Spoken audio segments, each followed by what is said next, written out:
There you go. And I forgot to... I'm a professional. A recap of the book? I've never read it. Yeah, I can do that. I can do that. But if anyone would like to watch over on the YouTube side and chat over there, I do have the multi-stream up. So if you guys can do me a favor, if you are on your computer, just open another tab for that one as well. We are trying to get monetized on YouTube, and we are very close to doing it. But let me double check something so that I can see what chapter we were on last time. So just give me a second. Okay, here we go. 15. Okay, so we did chapter 15 and 16, so we should be on chapter 17. 10, 11, 12, 13, 14, 15. Let me just look at 16 really quick. History with the book. Yes, okay, so we're on chapter 17. Alright. 15, 16, 17. Here we go. Chapter 17. I don't know why it changed this to 10. XVI for 17. Perfect. Alright. So a quick recap of the story for anyone that has never read Dracula before, or has never, hi God Hunter, has never seen the movies. The movies kind of capture the book to a certain degree, but it's still not like 100%, you know what I mean? So basically what happens is Jonathan Harker is invited, or basically I guess told to go to House Dracula or Castle Dracula because the place that he works at is working for him, right? They obviously at this point do not know that he's a vampire, so they send Jonathan by himself to Transylvania. And while there, a bunch of weird stuff starts happening. And Ferris Fair, welcome in, how are you?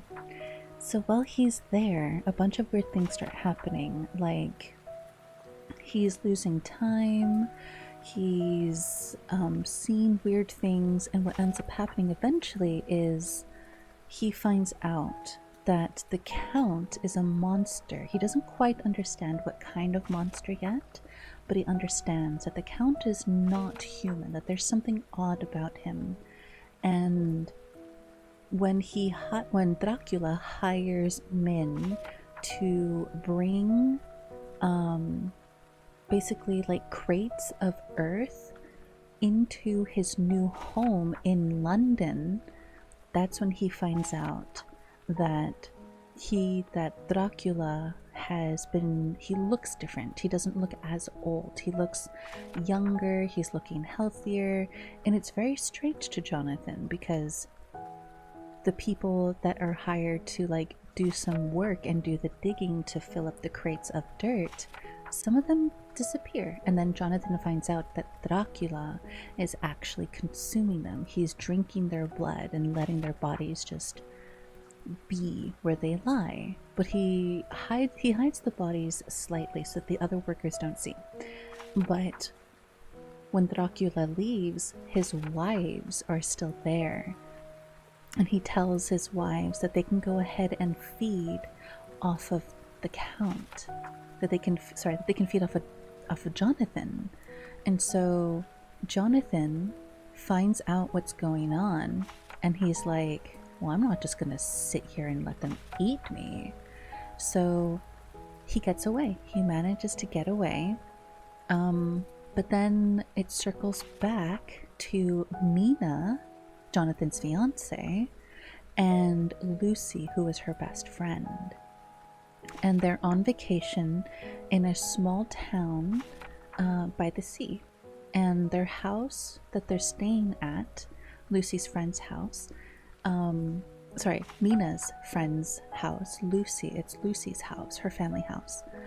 It overlooks a graveyard, and then it's sharing a yard with dropping another anchor here. Thank you so much, Dry Talk. It's their sharing a like a side yard, I guess, with a church and a graveyard. Eat him or eat him? Yes. ¿Por qué no los dos, right?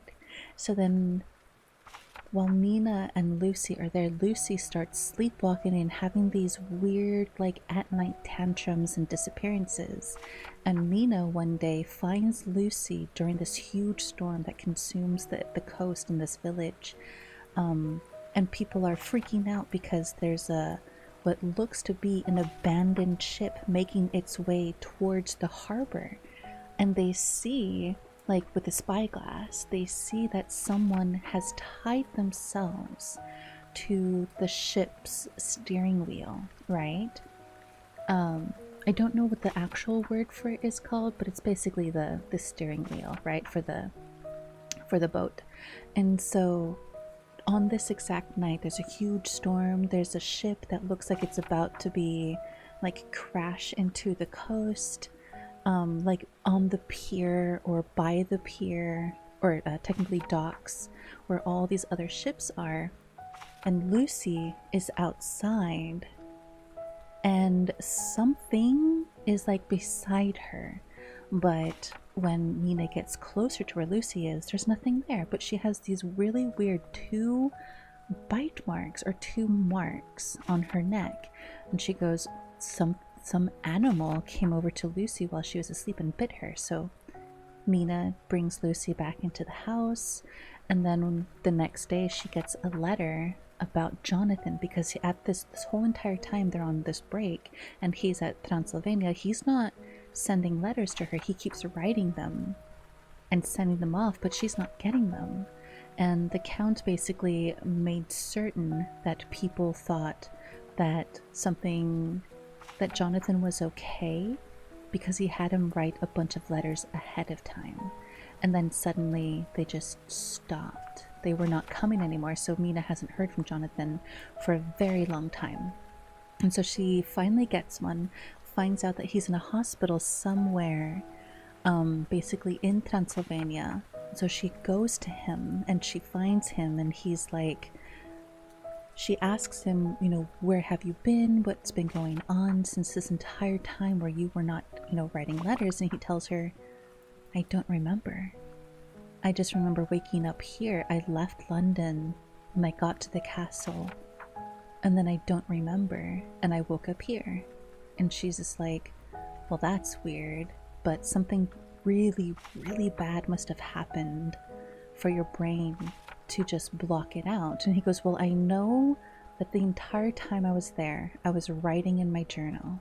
So everything that happened is in this journal. And he hands it to her, and he tells her that until there is an absolute need, he doesn't want her to, he doesn't want to read it, but if she wants to read it, she can.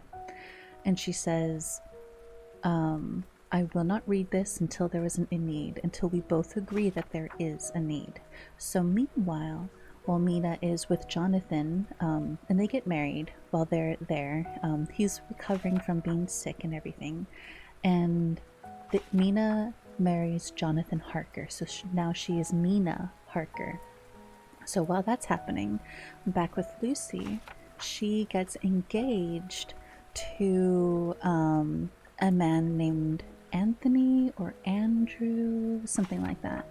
She gets engaged to him. Lucy is Mina's friend. So Lucy gets engaged to this guy. And one day she's talking to her friend, Dr. Seward, and she's telling him, I have not been feeling very well. I can't sleep. I always feel tired. And so he calls his friend Dr. Van Helsing, and Van Helsing examines Arthur. Thank you. Lord Godalming. Thank you. That's what it was. Arthur.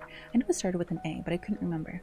So Arthur is engaged to Lucy, and Lucy is still friends with Dr. Seward and an American named Quincy. His name is right there. I can look at it. And all three of these men, Arthur, Quincy, and Dr. Seward, all proposed to her, like in the same day, but Lucy said yes to Arthur because she loves him, right? Hi, Rain, have a good lurk. 50% of the community challenge. Oh my gosh, you guys. You have basically the entire rest of the week. Thank you for the kiss. Hi, Fang Hunter. And so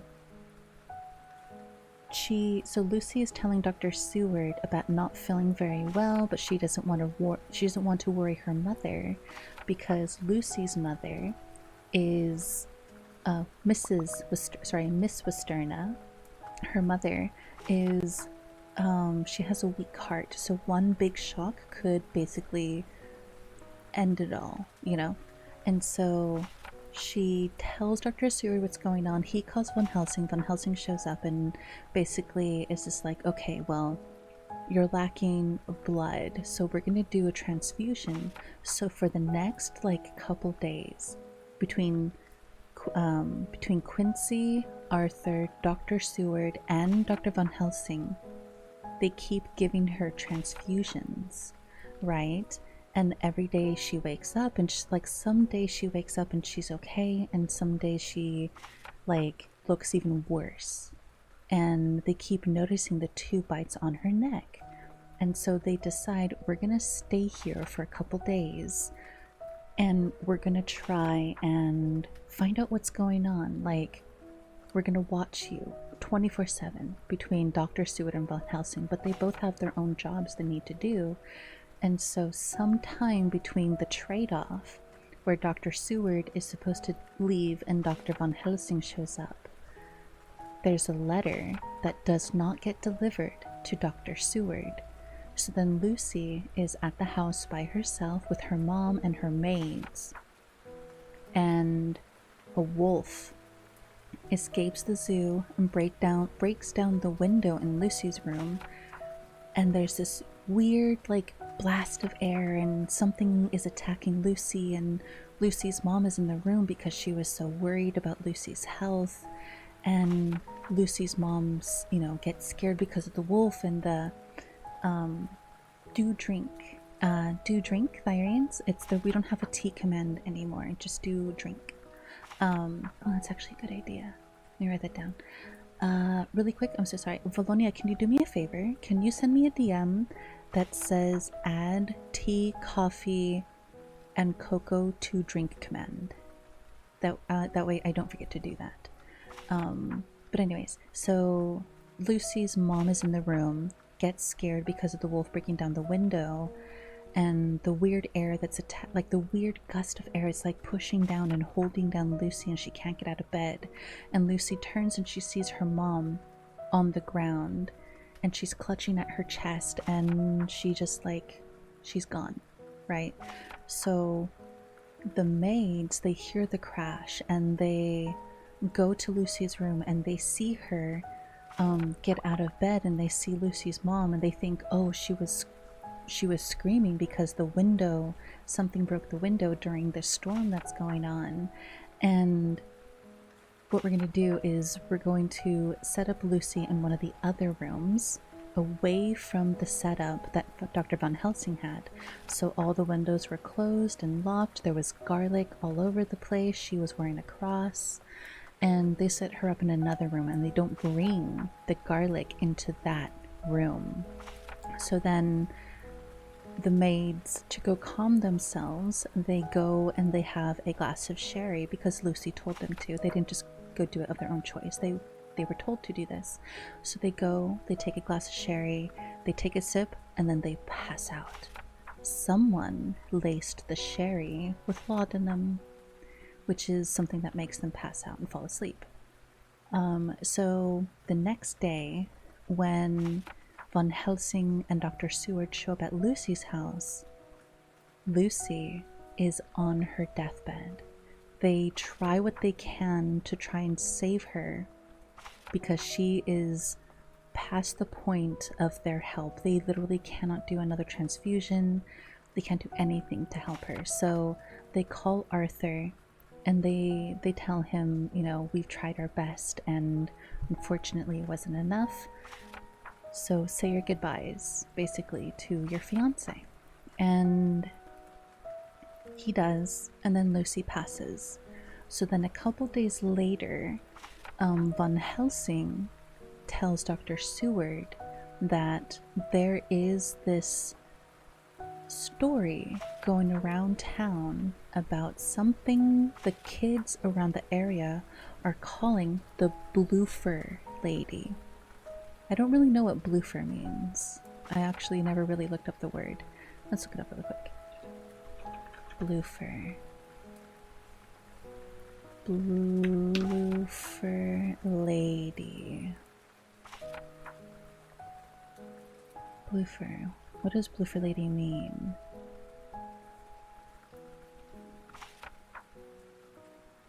Oh, it's just a childish way of saying beautiful lady.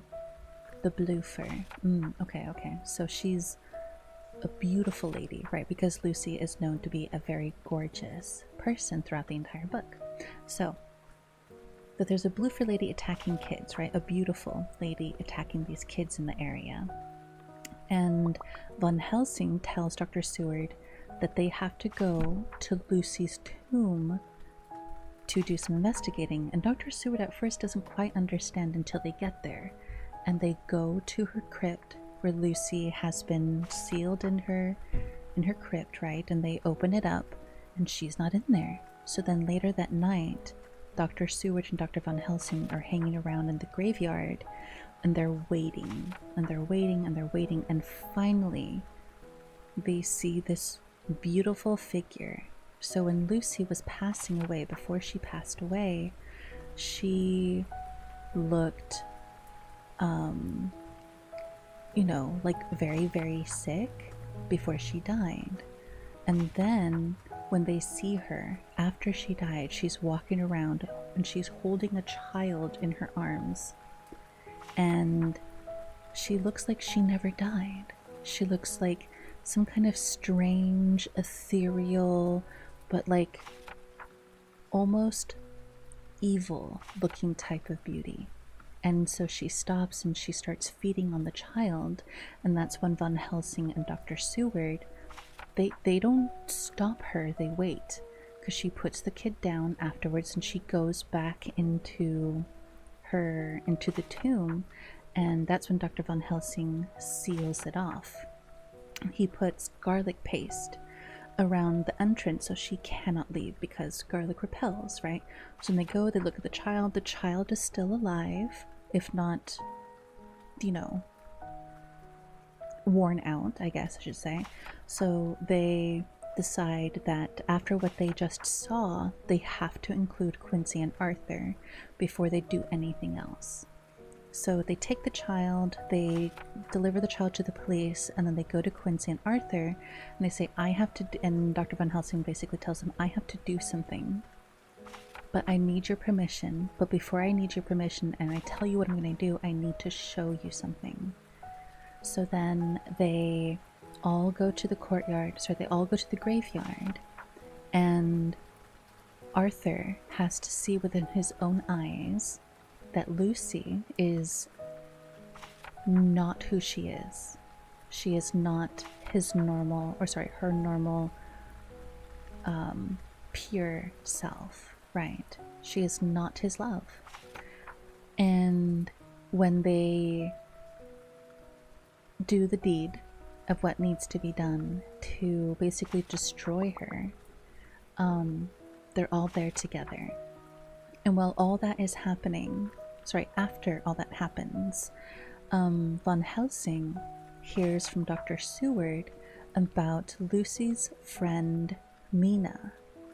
And Van Helsing goes into her house and gets some letters, and he reads some letters from Lucy to Mina, and then Mina to Lucy, and Mina is talking about something that happened with Jonathan, and that's when Van Helsing clicks together that somehow Jonathan has come across Count Dracula. So Van Helsing gets in contact with Mina, explains to her what's going on, and she explains to him what was in the journal, and they come together to make a plan with Quincy, Arthur, and Dr. Seward of what they're going to do. So, we are at the part where they are going to meet up together. So Dr. Seward has met Mina already, and now all of them are about to meet each other. And the way that the story is written is it's not like normal chapter by chapter by chapter. It is written in a way where it's like you're reading excerpts from other people's diaries, from their journals, from newspaper clippings, things like that. So, if you would like to join us and read along, here is the book, here is the chapter that we are on. We are on chapter 17, but if you want, you can just lay back and rest, and I will read to you. Hopefully that was a good enough explanation. Sorry it took me so long to tell you what was going on. Good evening. Hope y'all are doing relaxing today. I'm doing good, Rio. What about you? Hi, ETC. Recap. Start over. Oh, I'm definitely not going to start over. No, we are way too into it, Rex. Oh my gosh. Let me see. Make sure I'm not missing any of these redeems from like forehead kisses or something. Oh. We did the care package. God, Hunter, I'm so sorry. I owe you a forehead kiss. Thank you for the forehead kiss.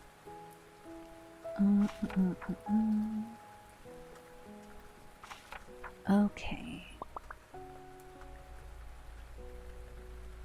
Let me double check, and it looks like we got everything. We are all good. Alright. Hi, Ivan. Welcome in. Okay. Hi, Philip. Welcome in. How are you? How's your night? I'm just stretching out my neck a little bit before we get into the story. If you guys would like to read along with us, let me actually add the chapter to the title as well. That way, if anybody asks, we have it in a couple different spots. Perfect. Alright.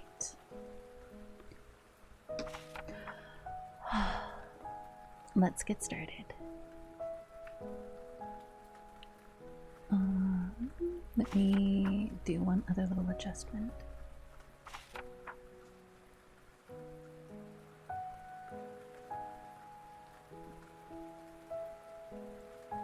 Okay.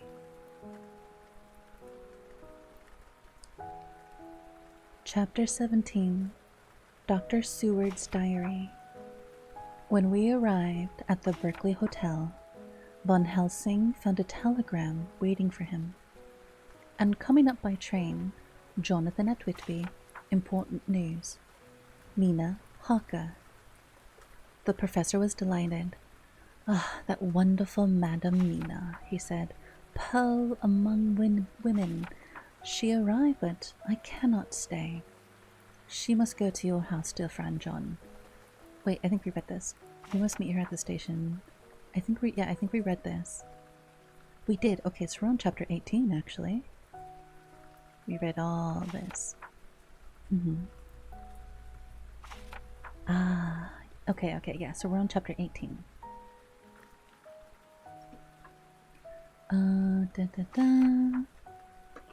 Chapter 18. There you go. Chapter 18. Not okay, not the best. Well, yesterday was not too bad either, right? But hopefully it wasn't the worst day. Philip, get cozy and relax with us. We are reading some, we're going to be doing some Dracula tonight. And if anyone would like to watch over on the YouTube side, you can. If you want to get nice and cozy in bed, it is set up that way for you to do, like on your phone. Alright, chapter 18, Dr. Seward's Diary. 30th of September. I got home at 5 o'clock and found that Goldming and Morris had not only arrived, but had already studied the transcript of the various diaries and letters which Harker and his wonderful wife had made and arranged. Harker had not yet returned from his visit to the Carriermans, of whom Dr. Hennessy had written to me. Mrs. Harker gave us a cup of tea, and I can honestly say that, for the first time since I had lived in it, this old house seemed like home. When we had finished, Miss Harker said, "Dr. Seward, may I ask a favor? I want to see a patient, Mr. Renfield.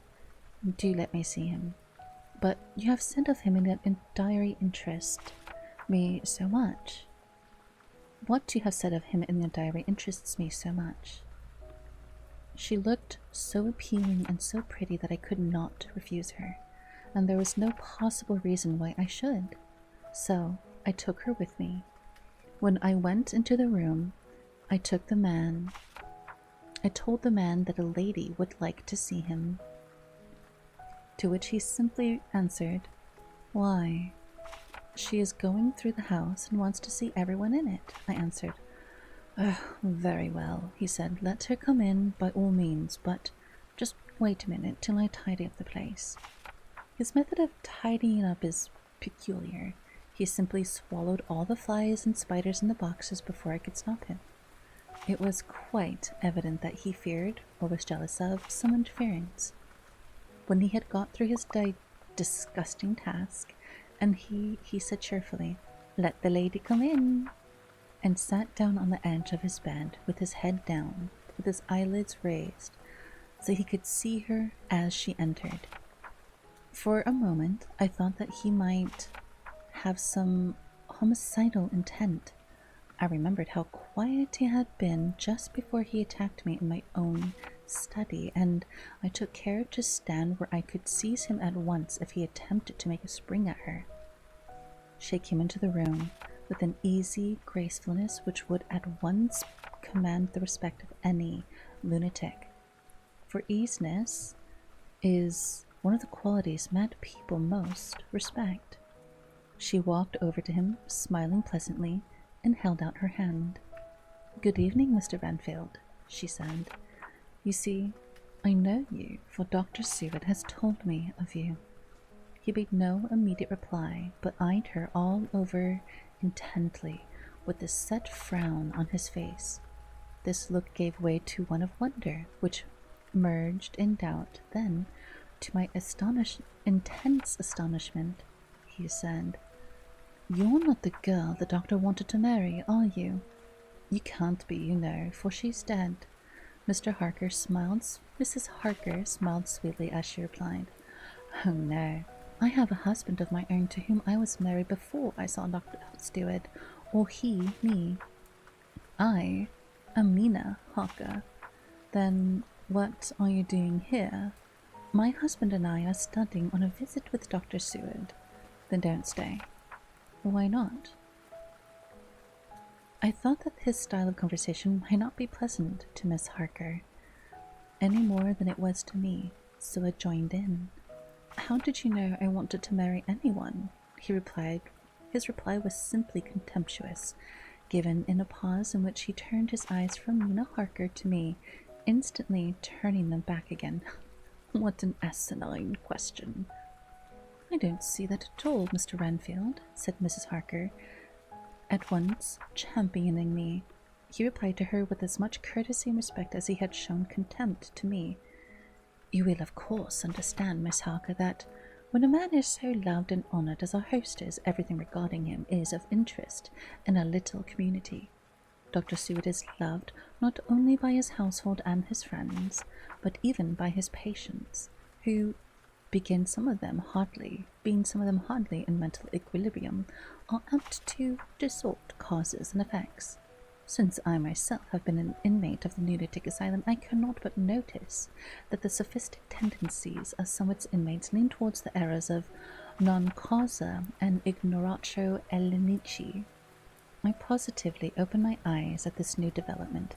Here, as my own pet lunatic, the most pronounced of his type that I had ever met with, talking elemental philosophy and with the manner of a polished gentleman. I wonder if it was Mrs. Harker's presence which had touched some chord in his memory. If this new phase was spontaneous or in any way due to her unconscious influence, she must have some rare gift or power. We continued to talk for some time, and seeing that he was seemingly quite reasonable, she ventured, looking at me questioningly as she began, to lead him to his favorite topic. It was again astonished, for he addressed himself to the question with impartiality of the completest sanity. He even took himself as an example when he mentioned certain things. Why, I myself am an instance of a man who had a strange belief. Indeed, it was no wonder that my friends were alarmed. This insisted on my being put under control. I used to fancy that life was a positive and perpetual entity, and that by consuming a multitude of living things, no matter how low in the scale of creation, one might indefinitely prolong life. At times I held the belief so strongly that I actually tried to take a human life. The doctor here will bear me out that one to occasion I tried to kill him for his purpose of strengthening my vital powers by the assimilation with my own body of his life through the medium of his blood, relying, of course, upon the scriptural phrase, "For the blood is the life," though indeed the vendor of a certain Nostrum has vulgarized the truism to the very point of contempt. Isn't that true, Doctor?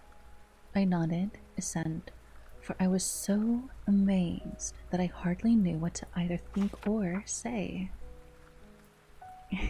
Hi, Dan. Welcome in. It was hard to imagine that I had seen him eat up his spiders and flies, and not 5 minutes before. Looking at my watch, I saw that I should go to the station to meet Van Helsing, so I told Miss Harker that it was time to leave.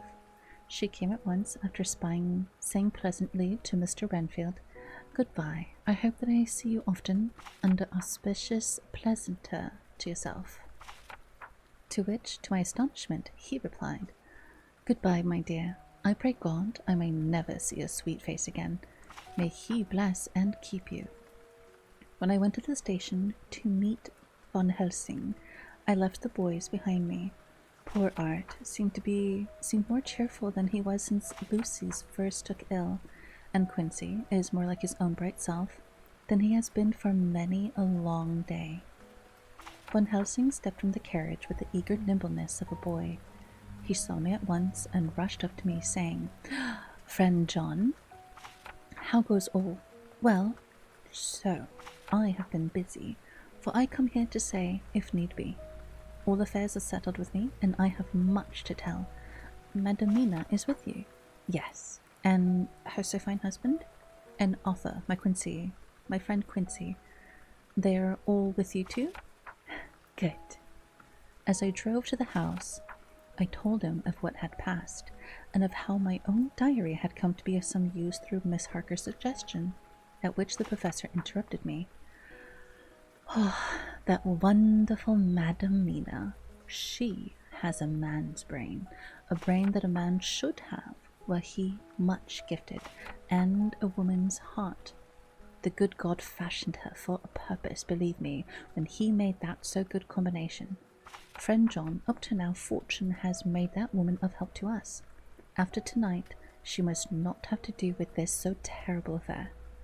It is not good that she run at risk so great. We men are determined, nay, are we not pledged, to destroy this monster? But it is no part for a woman.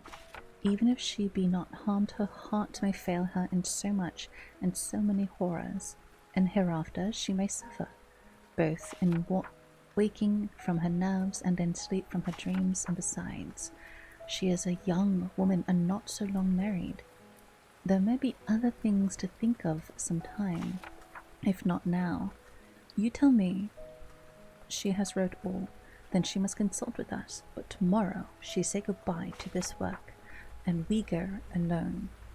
I agreed heartily with him, and I told him that we had found in his absence that the house which Dracula had bought was the very one next to my own. He was amazed, and a great concern seemed to come on to him.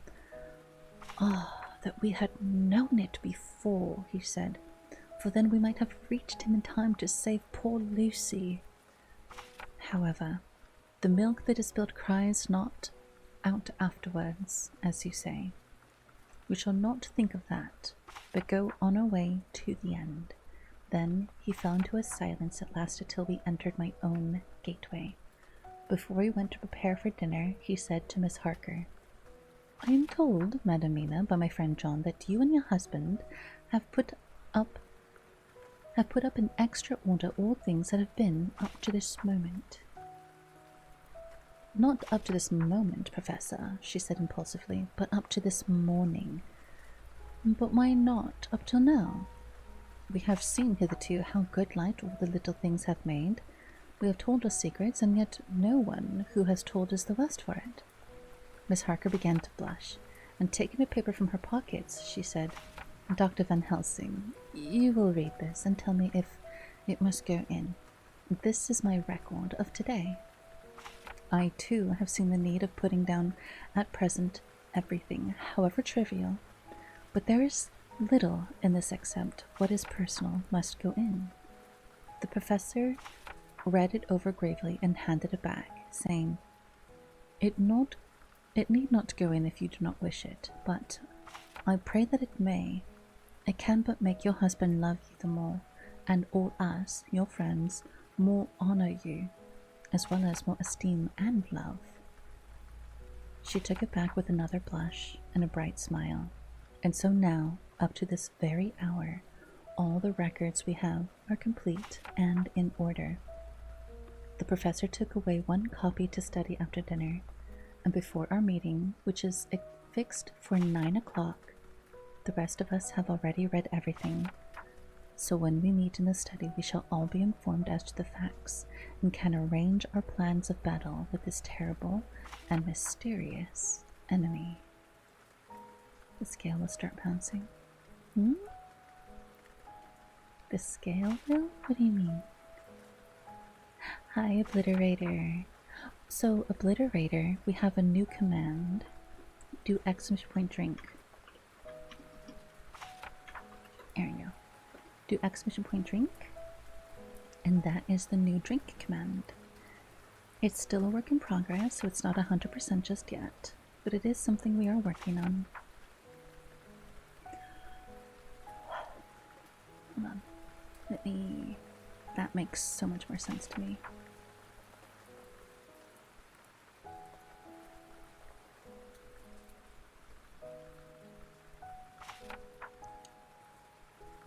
Okay.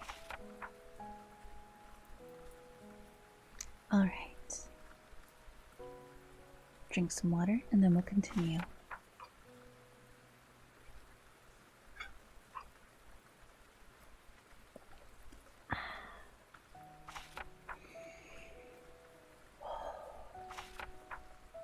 Mina Harker's Journal, 30th of September. When we met in Dr. Seward's study 2 hours after dinner, which had been at 6 o'clock, we unconsciously formed a sort of board or committee. Professor Van Helsing took the head of the table, to which Dr. Seward motioned him as he came into the room. He made me sit next to him on his right, and asked me to act as his secretary. Jonathan sat next to me. Opposite us were Lord Goldming, Dr. Seward, and Mr. Morris. Lord Goldming being next to the professor and Dr. Seward in the center. The professor said, Hi Gracie, welcome in. I may, I suppose, take it that we are all acquainted with the facts that are on these papers. We all expressed assent, and he went on. Then it were, I think, good that I tell you something of the kind of enemy with which we have to deal. I shall then make known to you something of the history of this man, which has been ascertained for me. so we can discuss how we shall act and can take our measure accordingly. There are such beings as vampires. Some of us have evidence that they exist, even had we not the proof of our own unhappy experience. The teachings and the records of the past give proof enough for sane peoples. I admit that at first I was a skeptic, were it not that through long years I have trained myself to keep an open mind. I could not have believed until that such a time that fact under my own ear. See, I prove, alas. Had I known at the first what now I know, nay, had I even guessed at him, one so precious life had not been spared to many of us who did love her. But that is gone, and we must so work that other poor souls perish not, whilst we can save. The Nosferatu do not die like the bee when he sit alone, when he sting once. He is only stronger, and being stronger, have yet more power to work evil. This vampire, which is amongst us, is of himself so strong in person. As 20 men, he is cunning more than mortal, for his cunning can be the growth of ages. He have still the aids of necromancy, which is, as his etymology imply, the divination by all the dead. And all the dead that he can come nigh to are from him at command. Taco, thank you so much for the follow. He is brute, and more than brute. He is evil and callous, and the heart of him is not. He can, with limitations, appear at will, when and where and in any of the forms that are to him. He can, within this range, direct the elements, the storm, the fog, the thunder. He can command all the meeker things, the rat, the owl and the bat, the moth and the fox and the wolf. He can grow and become small, and he can at times vanish and come unknown. How then are we to begin our strike to destroy him? How shall we find this, where, and having found it, how can we destroy? My friends, this is much, yes. It is a terrible task that we undertake, and there may be consequences to make the brave shudder. For if we fail in this our fight, he must surely win. And then, where end we? Life is nothing. I heed him not, but to fail here is not mere life or death. It is that we become as him, that we henceforth become foul things of the night, like him, without heart or conscience, preying on the bodies and the souls of those we love best. To us forever are the graves, are the gates of heaven shut, for who shall open them to us again? We go on for all time, abhorred by all, a blot on the face of God's sunshine, an error in the sight of him who died for man. But we are face to face with duty, and in such case must we shrink. For me, I say no, but then I am old, and life, with his sunshine, his fair places, his song of birds, his music and his love lie far beyond. You others are young, some have seen sorrow, but there are fair days yet in store. What say you? Whilst he was speaking, Jonathan had taken my hand. I feared oh so much, and the appalling nature of our danger was overcoming him when I saw his hand stretch out. But it was life to me to feel his touch, so strong, so self-reliant, so resolute. A brave man's hand can speak for itself. It does not even need a woman's love to hear its music. When the professor had done speaking, my husband looked into my eyes. an eye in his. There was no need for speaking between us. "I answer for Mina and myself," he said. "Count me in, Professor," said Mr. Quincy Morris, laconically, as usual. "I am with you," said Lord Godalming, "for Lucy's sake, if for no other reason." Dr. Seward simply nodded. The professor stood up. After laying his gold crucifix on the table, held out his hand on either side. I took his right hand, Lord Godalming his left. Jonathan held my right with his left, and stretched across to Mr. Morris. So, as we all took our hands, our solemn compact was made. I felt my heart, icy cold, but it did not even occur to me to draw back. We resumed our places, and Dr. Van Helsing went on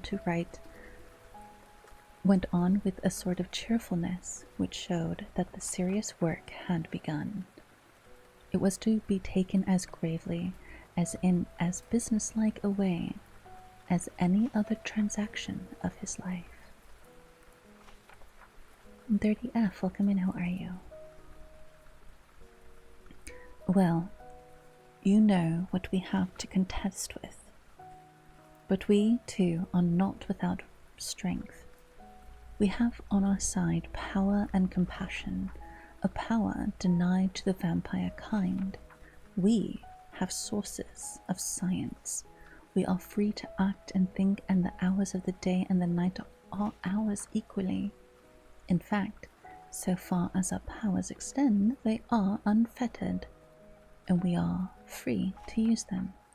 We have self-devotion in a cause and an end to achieve which is not a selfish one. These things are much.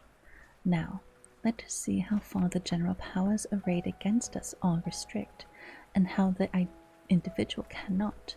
In fine, let us consider the limitations of the vampire in general, and all of this in one particular. All we have to go upon are traditions and superstitions. These do not at the first appear much when the matter is one of life and death, nay, of more than either life or death. Yet must we be satisfied. In the first place, because we have to be, no other means is at our control. And secondly, because after all these things, tradition and superstition are everything. Does not the belief in vampires rest for others, though not, alas, for us, on them? A year ago, which is us would have received such a possibility in the midst of a science, skeptical, matter-of-fact 19th century? We even scouted a belief that we saw justified under our own eyes. Take it then, that the vampire and the belief in his limitations and his curse rest for the moment on the same base, for let me tell you, he is known everywhere that men have been. In old Greece, in old Rome, he flourished in Germany, all over, in France and India, even in the Chinosis and in China, so far from us in all ways that even he is, and the peoples fear him at this day. He have followed the wake of the Berserker Icelander. The devil begot the Hun, the Slav, the Saxon, the Magyar. So far, then, we have all we may act upon, and let me tell you that very much of the beliefs are justified by what we have seen in our own unhappy experience. The vampire live on, and cannot die by mere passing of the time. He can flourish when that he can fatten on the blood of the living. Even more, we have seen amongst us that he can even grow younger, that his vital faculties grow strenuous, and seem as though they refresh themselves when his special pabulum is plenty. But he cannot flourish without his diet. He eat not as others. Even friend Jonathan, who lived with him for weeks, did never see him to eat. Never. He throws no shadows. He make in the mirror no reflection, and as Jonathan observed, He has the strength of many in his hand. Witness again Jonathan when he shut the door against the wolves, and when he helped him from the diligence too. He can transform himself into a wolf, as we gather from the ship arrival in Whitby. When he tear open the dog, he can be as Bat. Miss Madam Mina saw him on the window at Whitby, and his friend Jonathan saw him fly from this so near house as my friend Quincy saw him on the window of Miss Lucy. He can come in mist, which he create. That noble ship's captain proved him of this, but from what we know, the distance he can make his mist is limited. It can only be round himself. He come on moonlight rays as elemental dust, as Jonathan saw those sisters in the castle of Dracula. He becomes so small, we ourselves saw Miss Lucy, as she was at peace, slip through a hairbreadth space at the tomb door. He can, when once he find his way, come out from anything or into anything, no matter how close. He'd be bound or even fused up with fire. Solder, you call it. He can see in the dark, no small power this, in a world which is once half shut from the light. Ah, but hear me though, he can do all these things, yet he is not free. Nay, he is even more prisoner than the slave of the galley, than to the madman in his cell. He cannot go where he lists. He who is not of nature has yet to obey some of nature's laws. Why we know not. He may not enter anywhere at the first unless there be some one of the household who bid him to come, though afterwards he can come as he please. His power ceases, as does that of all living things. At the coming of the day, only at certain times can he have limited freedom. If he be not at the place or whether he is bound, he can only change himself at noon or at exact sunrise or sunset. Only at certain times can he have limited freedom. If he be not at the place whether he is bound, he can only change himself at noon or at exact sunrise or sunset. These things are we told, and in the record of ours we have proof by interference. Thus, whereas he can do as he will within his limit, when he have his earth home, his coffin home, his hell home, the place unhallowed, as we saw when he went into the grave of the suicide at Whitby. Still, at other time he can only change when the time comes. It is said too that he can only pass running water at the slack or the flood of the tide. Then there are things which so afflict him that he has no power, as the garlic that we know of, and as for things sacred, as this symbol, my crucifix, that was amongst us even now when we resolve. To them he is nothing, but in their presence he take this path far off and silent with respect. There are others too, which I shall tell you of, lest in our seeking we may need them. The branch of wild rose in his coffin keep him, that he move not from it. A sacred bullet fired into the coffin kill him, so that he be true dead. And as for the stake through him, we know already of its peace, or cut off head that giveth rest. We have seen it with our eyes. Thus, when we find the habitation of this man that was, we can confine him to his coffin and destroy him, if we obey what we know. But he is clever.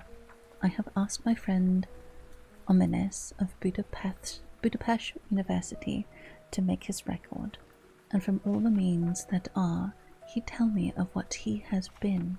He must indeed have been that Voivode Dracula, who has won his name against the Turk over the great river on the very frontier of Turkeyland. If it be so, then was he no common man, for in that time and for centuries after, as he spoke of, as the cleverest and the most cunning, as well as the bravest of the sons of the land beyond the forest. That mighty brain and that iron resolution went with him to his grave, and are even now arrayed against him, against us. The Draculas were, say, ominous, a great and noble race, though now and again were scions who were held by their covels to have had dealings with the evil one. They learned his secrets at the Schlomans among the mountains of Eleghermstalt, where the devil claims the 10th scholar as his due. In the records as such worlds as Strakosia, Witch, Urdog, and Polak, Satan and Hell, and the one manuscript this very Dracula has spoken of as Wampir, which we all understand too well. There have been from the loins of this very one great men and good women, and their graves make sacred the earth, where alone his foulness can dwell. For it is not the least of his terrors that the evil thing is rooted deep in all good. In soil barren of holy memories it cannot rest. Ready. Shake, shake. Shake what? Damn, what are you talking about? This is spoilers. Oh shit, Shizu, careful. No spoilers, no spoilers. How are you, Shizu? How's your night? Oh, that was a long speech. Oh my goodness. Long, long, long speech. Let's drink some water.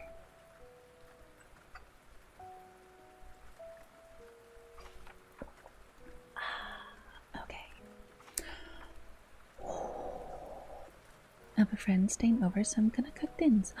What are you making? Anything tasty? And can I have some? You're gonna share, right?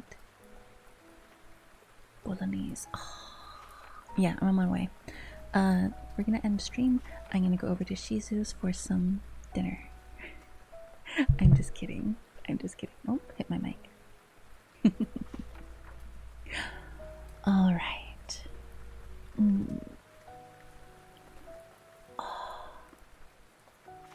Okay. One more sip of water and we'll get back into it.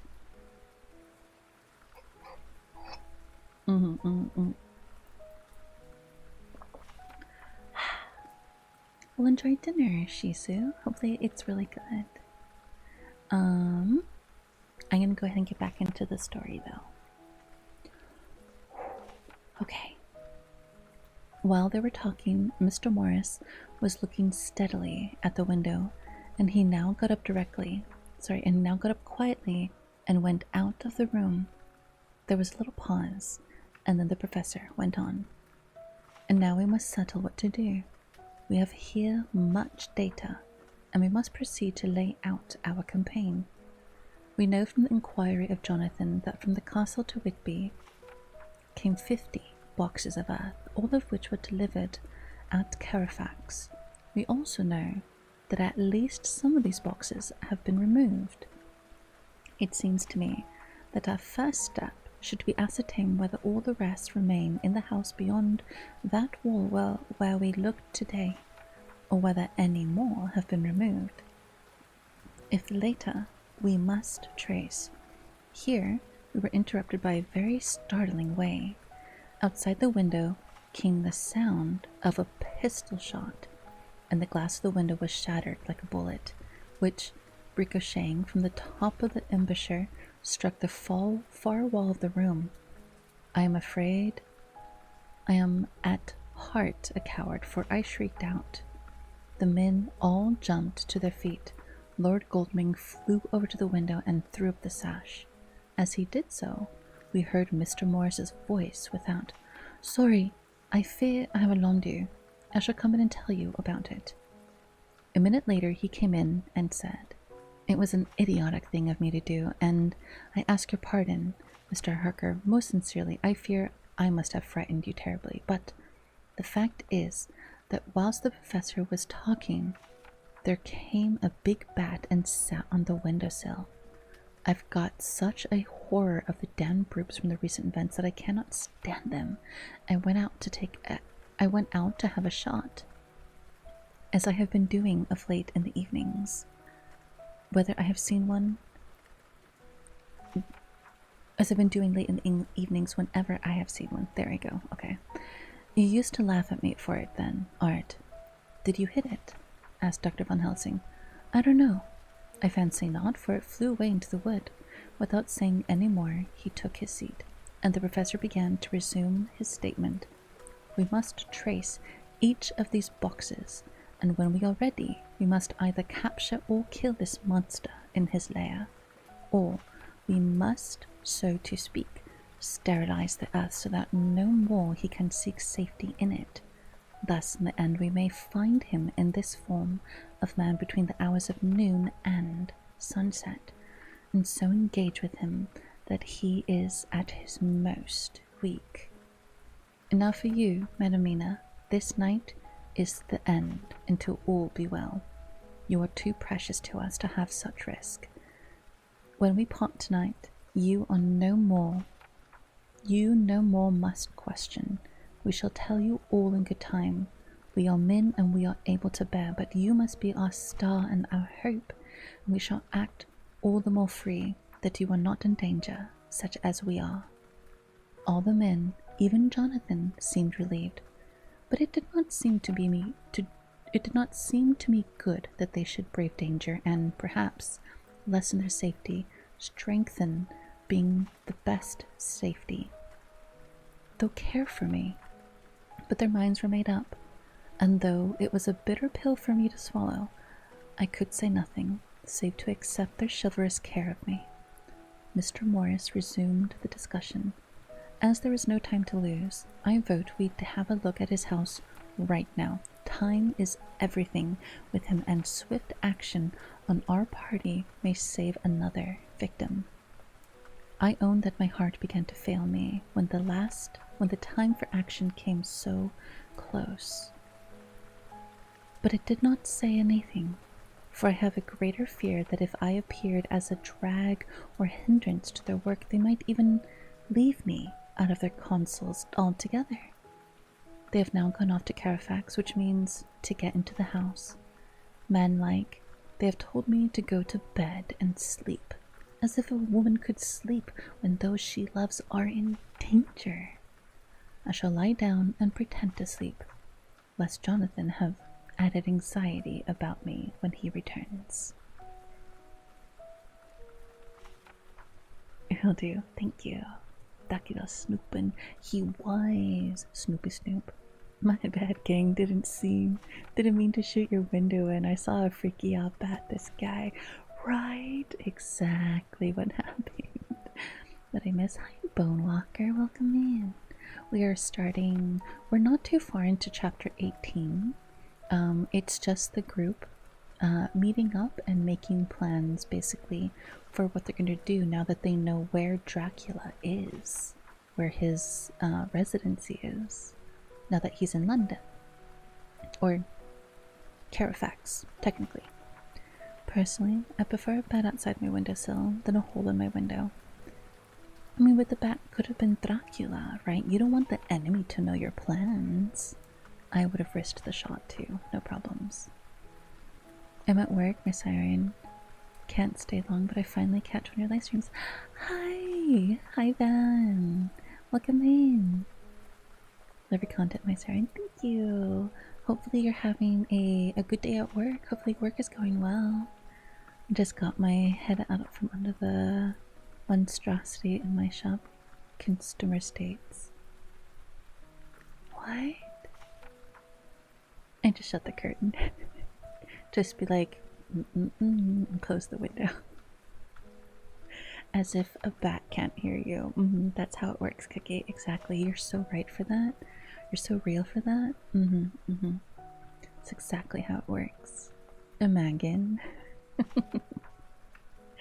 Oh my god. That'd be so funny. Dracula's like, no, I can't see them, therefore I can't hear them. No.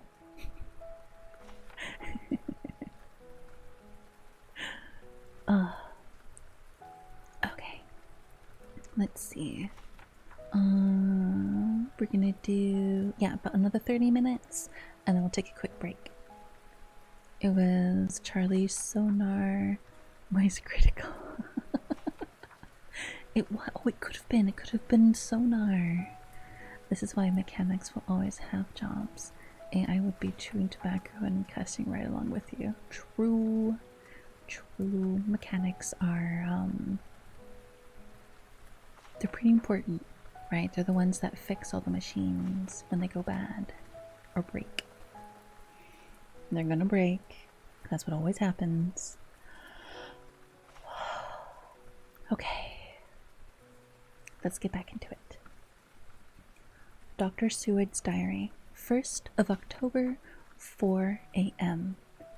Just as we were about to leave the house, an urgent message was brought to me from Renfield to know if I would see him at once, as he had something of the utmost importance to say to me. I told the messenger to say that I would attend to his wishes in the morning. I was busy just at the moment.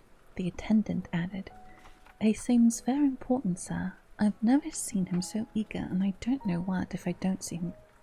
I don't know but what, if you don't see him soon, he will have one of his violent fits." I knew the man would not have said this without some cause, so I said, "All right, I'll go off now," and I asked the others to wait a few minutes for me, as I had to go and see to my patient. "Take me with you, friend John," said the professor. "His case in your diary interests me, and it had bearing too, now and again, that our case. I should much like to see him, and especially when his mind is disturbed." "May I come also?" asked Lord Goldming. "Me too," said Quincy Morris. "May I come?" said Harker. I nodded, and we all went down the passage together. We found him in a state of considerable excitement, but far more rational than his speech and manner than I had ever seen him before. There was an unusual understanding of him which was unlike anything I had ever met with a lunatic, and he looked at it, and he took it for granted that his reasons would prevail with others entirely sane. We all four went into the room, but none of the others at first said anything. His request was that I would at once release him from the asylum and send him home. This he backed up with arguments regarding his complete recovery, and adduced his own existing sanity. "I appeal to your friends," he said. "They will perhaps not mind sitting in judgment on my case. By the way, you have not introduced me." I was so astonished that the oddness of introducing a madman in an asylum did not strike me at the moment, and besides, there was certain dignity in the man's manner, so much of the habit of equality that I had once made the introduction.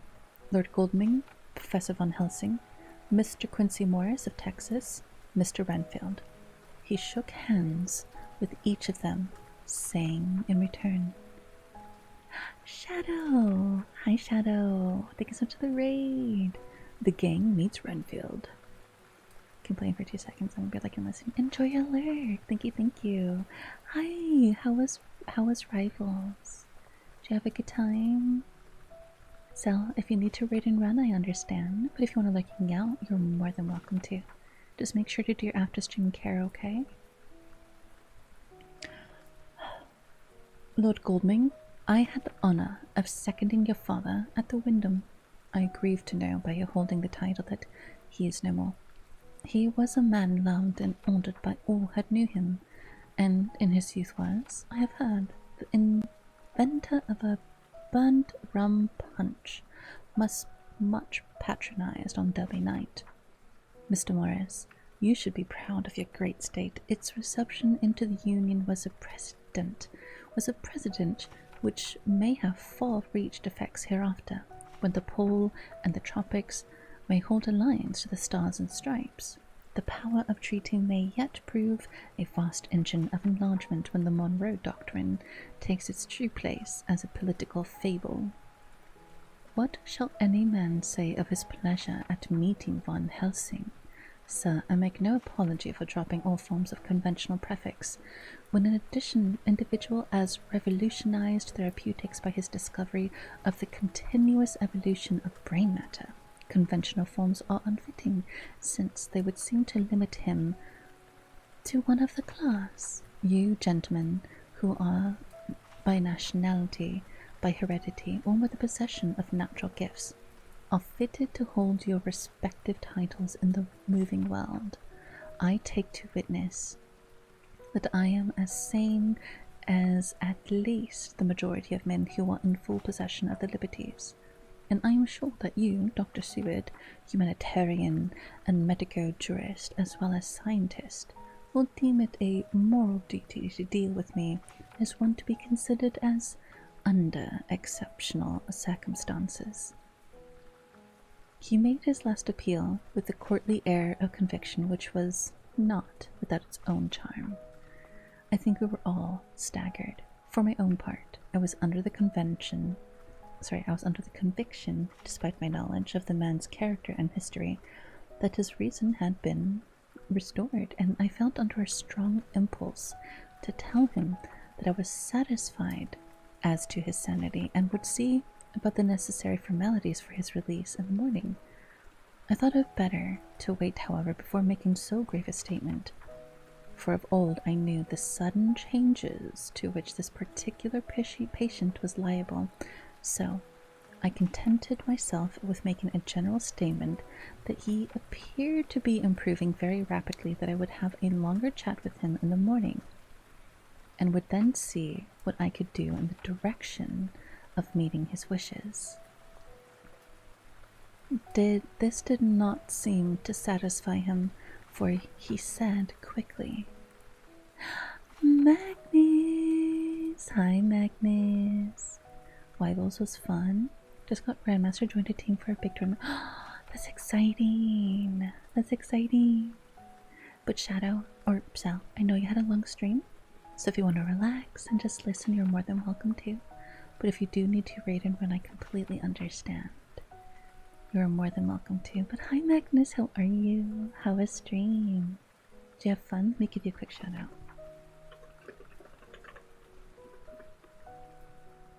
You were doing buckshot roulette. Were you playing with friends? Very relaxing, helps a lot. Good. Good. Okay. Just do a quick little stretch.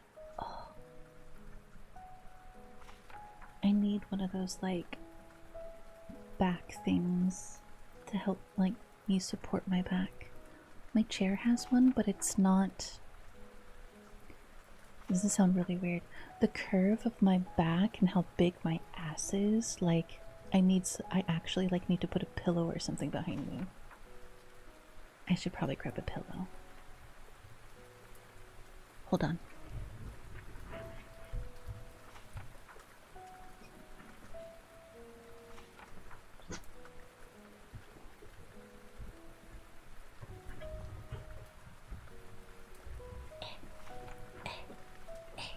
Okay. Oh, immediately better. That cake, I do. I desire a more accommodating chair for my ass. Hi, maidens, how are you? Okay. Now that we are once more perfectly adequate, let's go ahead and let's drink some wawa and get back into the story.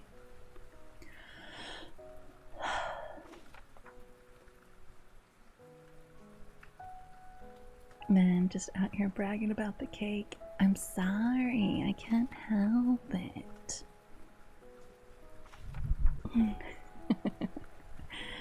This stream is helping me a lot. Good. I'm good. Got a headache and saw you were streaming. Oh, yeah. Relax and take it easy, maidens. If you need to, you can rest your head on my lap. Otherwise, we have a beautiful window seat in the back with some pillows, and you can just lay out. Hi, Walker. Welcome in. Hi, Nimmy. How are you? Alright.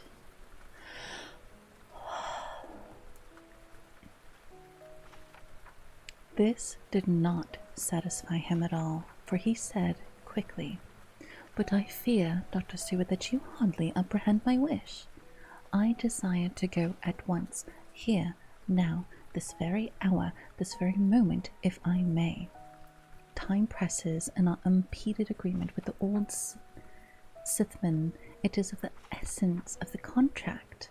I am sure it is only necessary to put before so admirable a practitioner as Dr. Seward so simple, yet so momentous a wish to ensure its fulfillment. He looked at me keenly, and seeing the negative in my face, turned to the others and scrutinized them closely. Not meeting any sufficient response, he went on, "Is it possible that I have erred in my supposition?" "You have," I said frankly, but at the same time, as I felt brutally.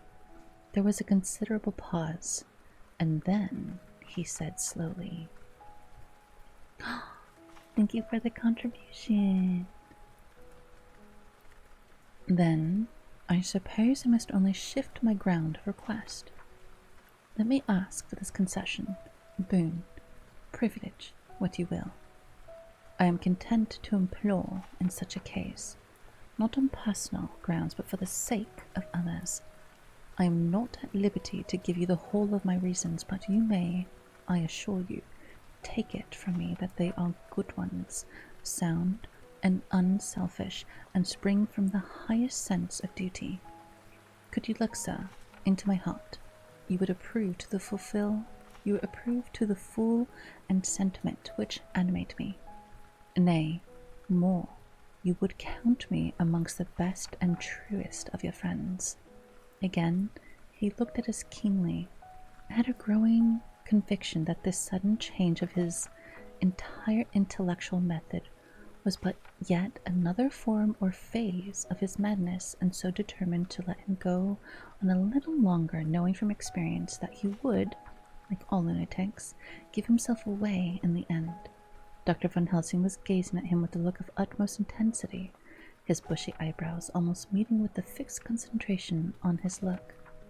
He said to Renfield, in a tone which did not surprise me at the time, but only when I thought of it afterwards, It was one, for it was as of one addressing an equal. "Can you not tell frankly your real reason for wishing to be free tonight? I will undertake that if you will satisfy even me, a stranger, without prejudice, and with the habit of keeping an open mind. Dr. Seward will give you, at his own risk and at his own responsibility, the privilege you seek."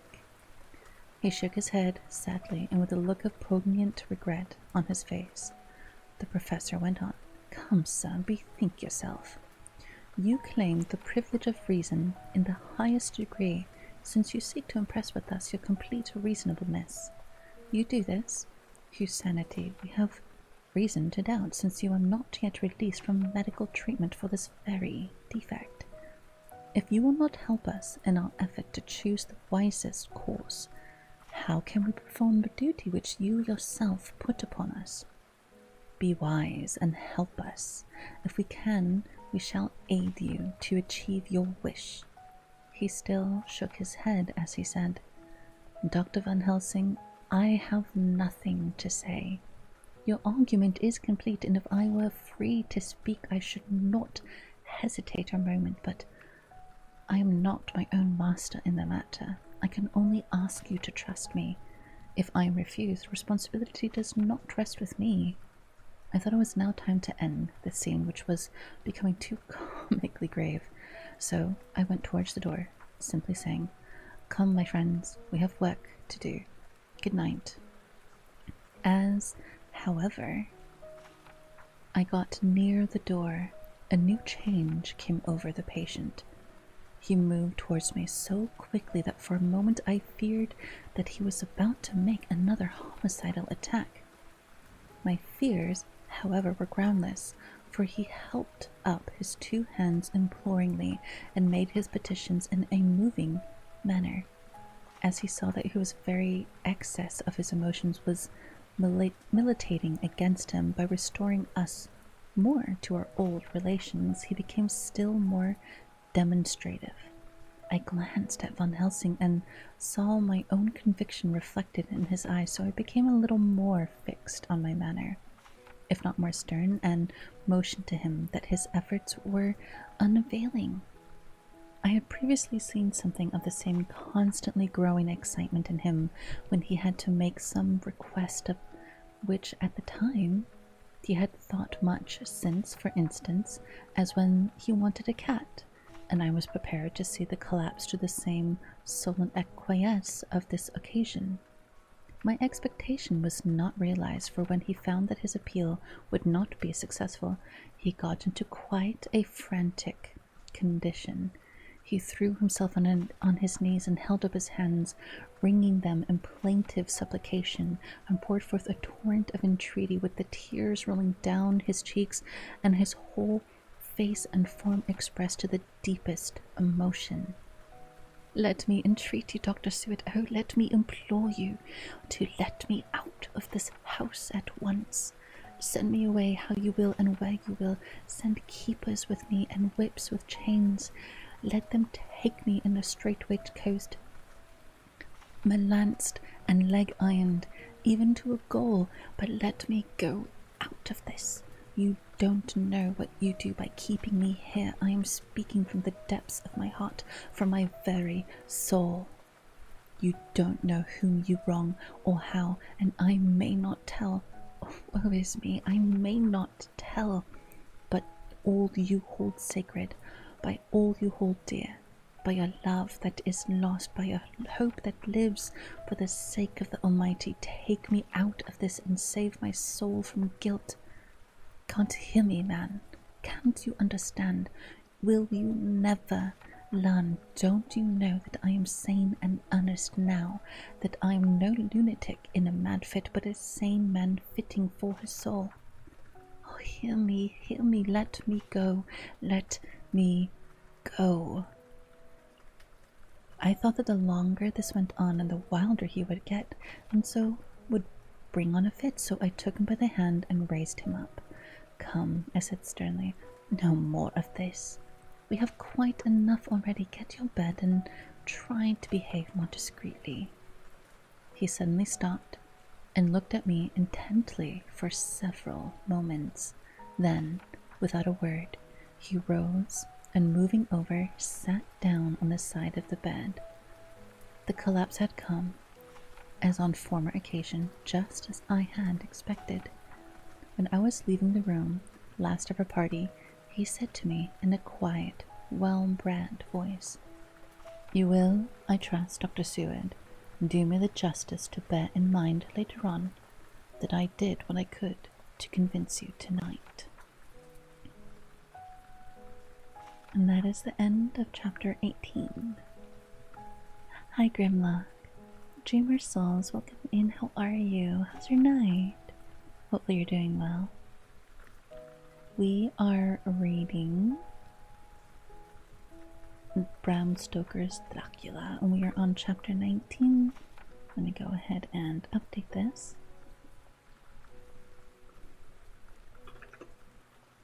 Alright, perfect.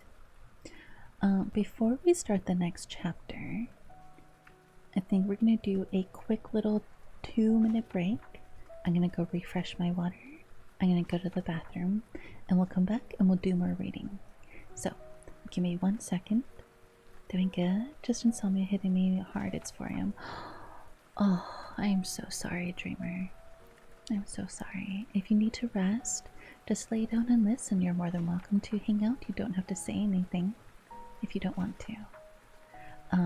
But I'm going to take a quick break. I'm going to go ahead and refresh my water, and I'll be right back.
Welcome back, everybody.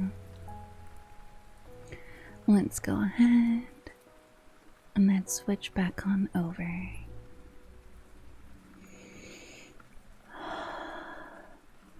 Hi, maidens. And if anyone is interested, I do have the stream up also on YouTube side, if that's easier for you to watch. Oof.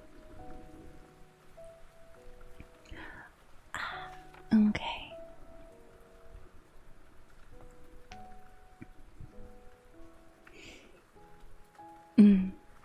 We are trying. Oh, really quick, Edgar Valenzuela, thank you so much for the follow. Welcome in.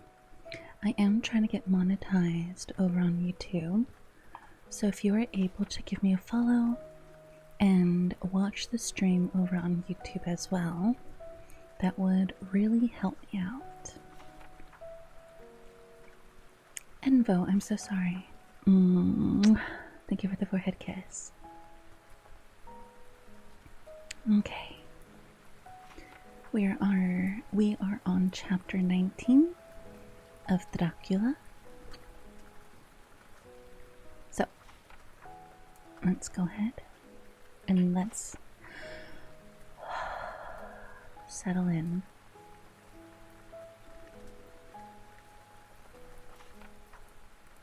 Okay.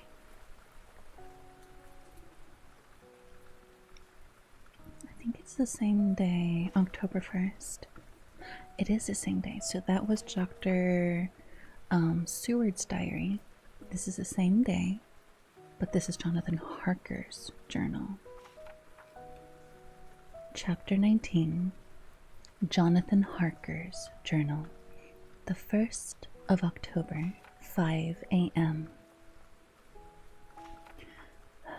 I went with the party to the search with an easy mind, for I think I never saw Mina so absolutely strong and well. I'm so glad that she considered to hold back and let us men do the work. Somehow, it was a dread to me that she was in this fearful business at all. But now that her work is done, and that it is due to her energy and brains and foresight that the whole story is put together in such a way that every point tells, she may well feel that her part is finished, and that she can henceforth leave the rest to us. We were, I think, all a little upset by the scene with Mr. Renfield. When we came away from his room, we were silent till we got back to the study. Then Mr. Morris said to Dr. Seward, "Say, Jack, if that man wasn't attempting a bluff, he is about the sanest lunatic I ever saw. I'm not sure, but I believe they had some serious purpose, and if he had, it was pretty rough on him not to get a chance."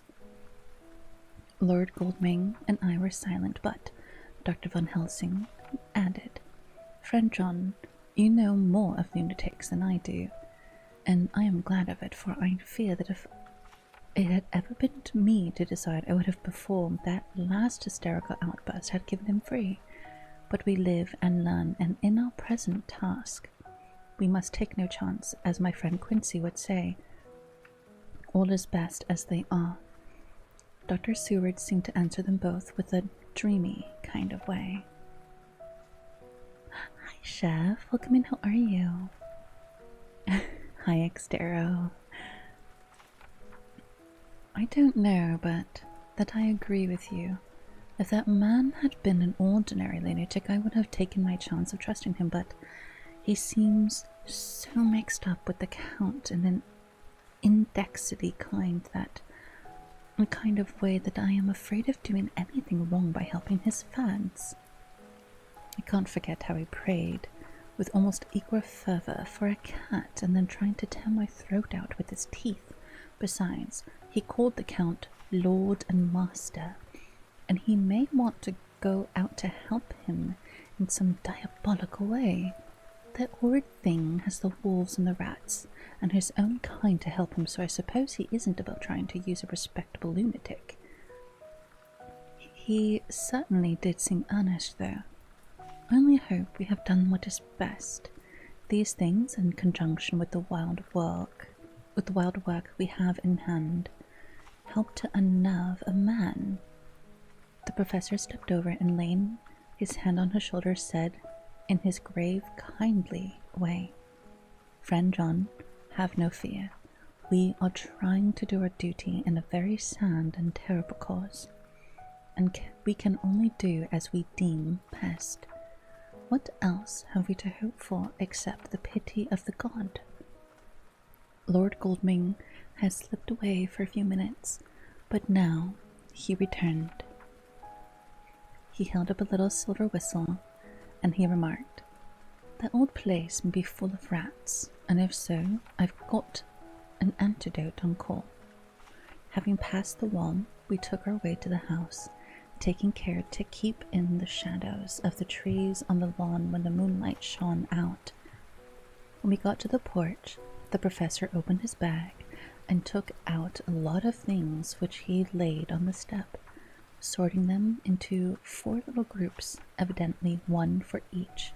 Then he spoke. "My friends, we are going to a terrible danger, and we need alms of any kind. We have ads starting in about 40 seconds. I cannot turn them off, unfortunately. I'm so sorry." Hi, Xdero. How are you? Hi, Magna. Thank you for the hair color change. "My friends, we are going into a terrible danger, and we need arm ourselves of many kind." I am, Yura. How about you? You know what? Before we continue, we're gonna wait until the ads are over, and then we'll continue with the story. I don't want anyone to miss anything, just in case. Little eepy, but not quite ready to eep. Well, get cozy. Get cozy and comfortable. You can hang out with us. We're just gonna hang out for a little bit. Just for a little bit. Honestly, when Renfield was talking to Dr. Seward, thank you for the kiss. When Renfield was talking to Dr. Seward and he was imploring him to let him go, I thought he meant to like just release him out into like the wild, right? Into like the normal population of just everyone else, right? The general populace. But it seemed like he just didn't want to be at that house that night, which means something's gonna happen there. Not necessarily to specifically Renfield, but maybe someone that's in the house that Renfield did not want anything to happen to, such as Mina. Because out of everyone that is left behind, right? Out of everyone that was part of the group, Mina's the only one that is being left behind. For the late night streams, of course, yeah. And we still do the usual ASMR stuff, so if we get any subs, I will add a kiss mark to the model for all night, and we won't be doing any redeems though. Because it is reading club, but I still add a mark to the model. As far as I could see, we did not get any subs or resubs today yet, so we're still good. We haven't cleared out our daily subs for the night. And remember, if we do reach that, I will end stream with a lullaby. But yeah, I am a late night streamer. I stream really late. Well, late depending on your time zone. For me, it is 1 a.m. I don't think 1 a.m. is that late, honestly. I think 1 a.m. is still pretty reasonable, considering, you know. It could be later, but it definitely isn't to me. Yura! Thank you for the resub. I'm EST so late. Also here I said I would. Thank you, Yura. Okay, let's go ahead and we will add the kiss mark to the model for you. Let's go ahead and get that. Let's do a blue one for Yura. I will have to do the flowers manually because you did it right when I was in a particular scene. Okay, we will put the kiss. Oh, just want to spin it right here.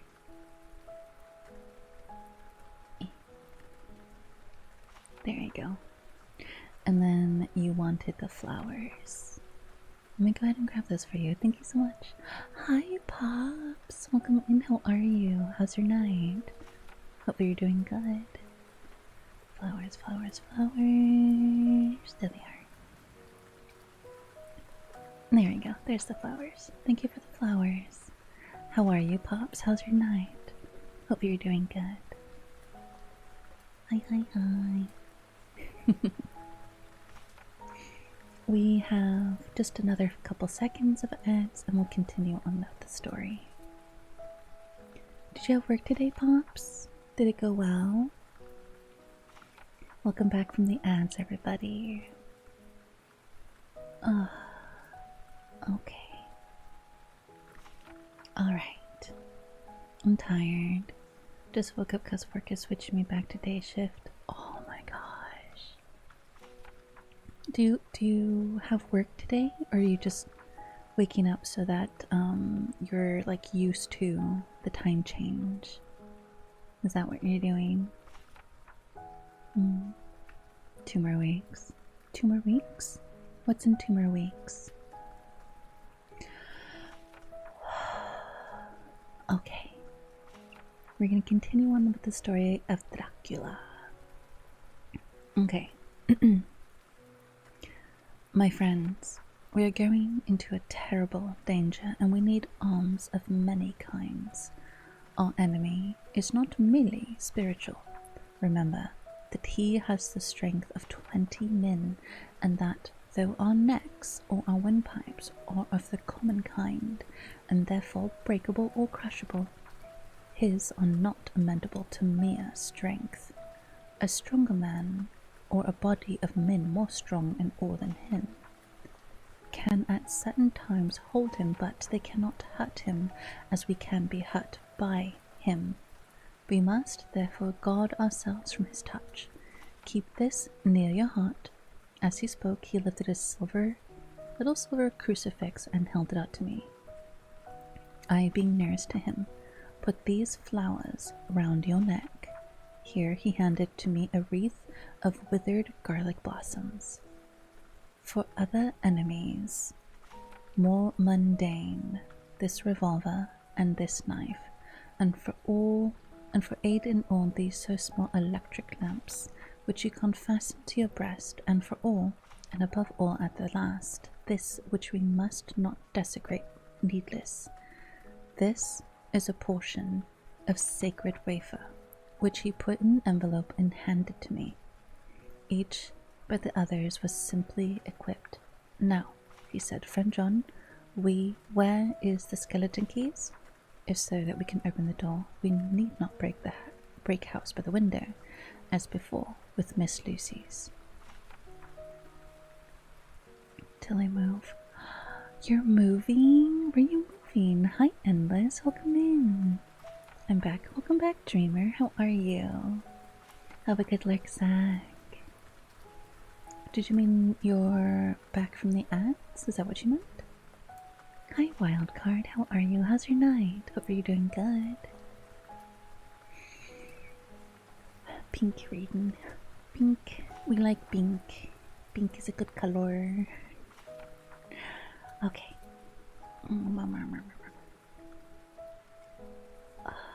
Okay. Dr. Seward tried 1 or 2 skeleton keys. His mechanical dexterity as a surgeon standing him in good stead. Presently he got one to suit. After a little play back and forth, the bolt yielded and, with a rusty clang, shot back. We pressed on the door, the rusty hinges creaked, and it slowly opened. It was startlingly like the image conveyed to me in Dr. Stewart's diary of the opening of Miss Westerna's tomb.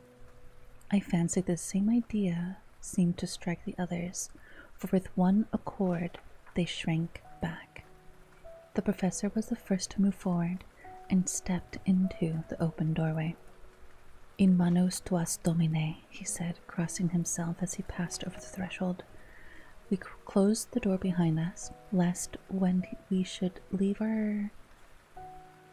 We closed the door behind us, lest when we should have lit our lamps, we should probably attract attention from the road.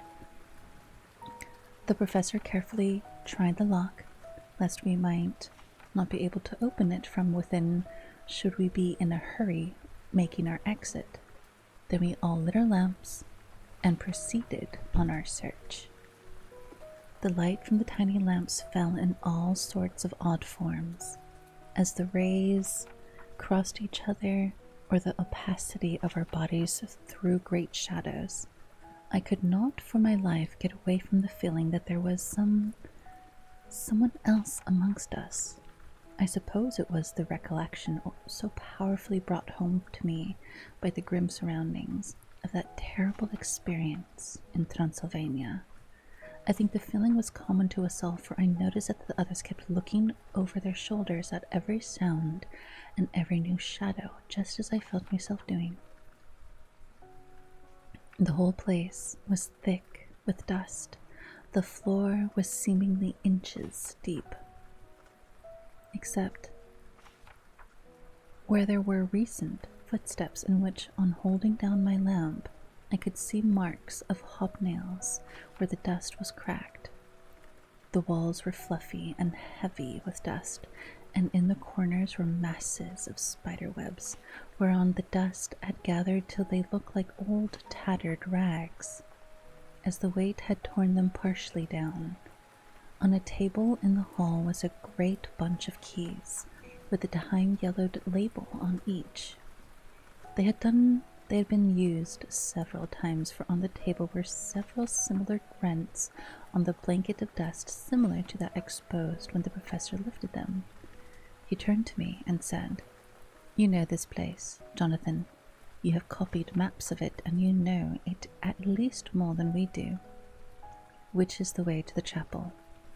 I had an idea of its direction, though on my former visit I had not been able to get admission to it, so I led the way, and after a few wrong turnings found myself opposite a low arched oaken door ribbed with iron bands. "This is the spot," said the professor as he turned his lamp on a small map of the house, copied from the file of my original correspondence regarding the purchase. With a little trouble we found the key to the bunch and opened the door. We were prepared for some unpleasantness, for as we were opening the door, a faint, melodious air seemed to exhale through the gaps, but none of us ever expected such an odor as we encountered. None of the others had met the Count at all at close quarters, and when I had seen him, he was either in the fasting stage of his existence in his rooms, or when he was gloated with fresh blood. In a ruined building, open to the air, but here the place was small and close, and the long disuse had made the air stagnant and foul. There was an earthy smell, as of some dry miasma, which came through the fouler air. But as the odor itself, how shall I describe it? It was not alone that it was composed of all the ills of morality with the pungent, acrid smell of blood, but it seemed as though corruption had become itself corrupt. This sickens me to think of it. Every breath exhaled by that monster seemed to have clung to the place and intensified its loathsomeness. Under ordinary circumstances, such as stench would have been brought our enterprises to an end, but this was no ordinary case, and the high and terrible purpose in which we were involved gave us a strength which we rose above merely physical considerations. After the involuntary shrinking consent on the first nauseous whiff, we once and all set about our work as though that loathsome place were a garden of roses. We made an accurate exclamation of the place, the professor saying as we began, "The first thing is to see how many of the boxes are left. We must then examine every hole and corner and cranny and see if we cannot get some clues as to what has become of the rest." At a glance was sufficient to show how many remained, for the great earth chests were bulky, and there was no mistaking them. There were only 29 left out of the 50. Once I got a fright for seeing Lord Goldming suddenly turn and look out of the vaulted door into the dark passage beyond. I looked too, and for an instant my heart stood still. Somewhere, looking out from the shadow, I seemed to see the highlights of the Count's evil face, the ridge of the nose, the red eyes, the red lips, the awful pallor. It was only for a moment, for, as Lord Goldming said, I thought I saw a face, but it was only the shadows, and resumed his inquiry. I turned my lamp in the direction and stepped into the passage. There was no sign of anyone, and there were no corners, no doors, no aperture of any kind, but only the solid walls of the passage. There could be no hiding place even for him. I took it that fear had helped imagination, and said nothing.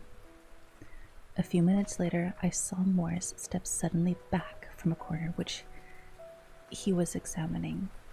We all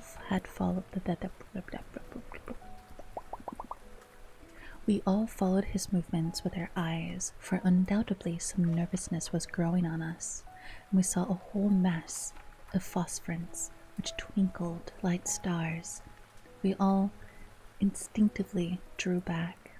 The whole place was becoming alive with rats. Hi, Cronuts.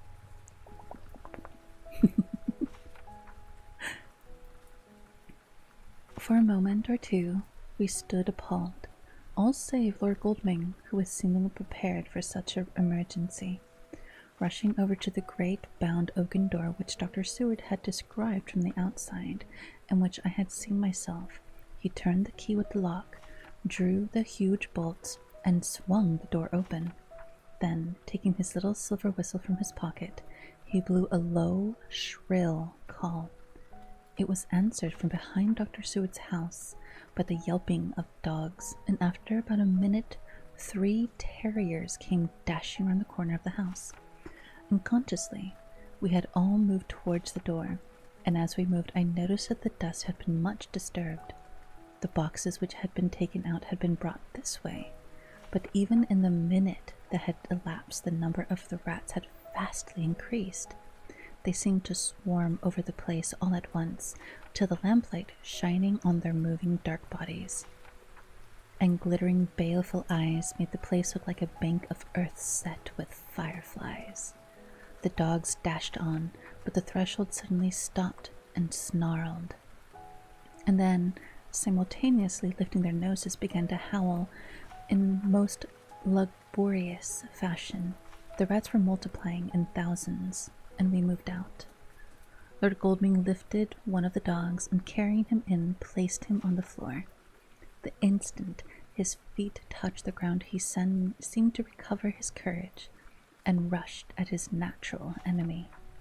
They fled before him so fast that before he had shaken the life out of a score, the other dogs, who had by now been lifted in the same manner, had but small prey ere the whole mass had vanished.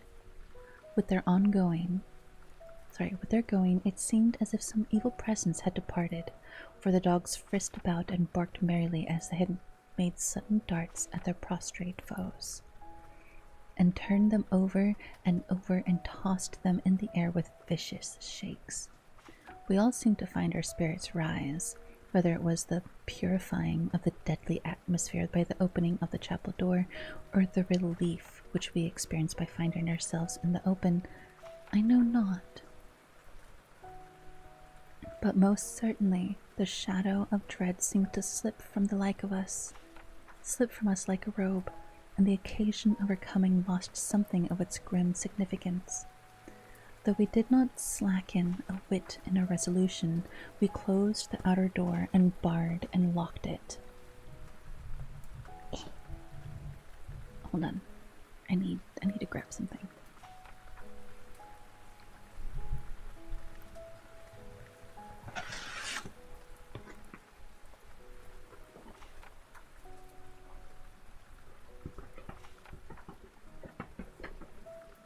Yes, this is the one. Okay.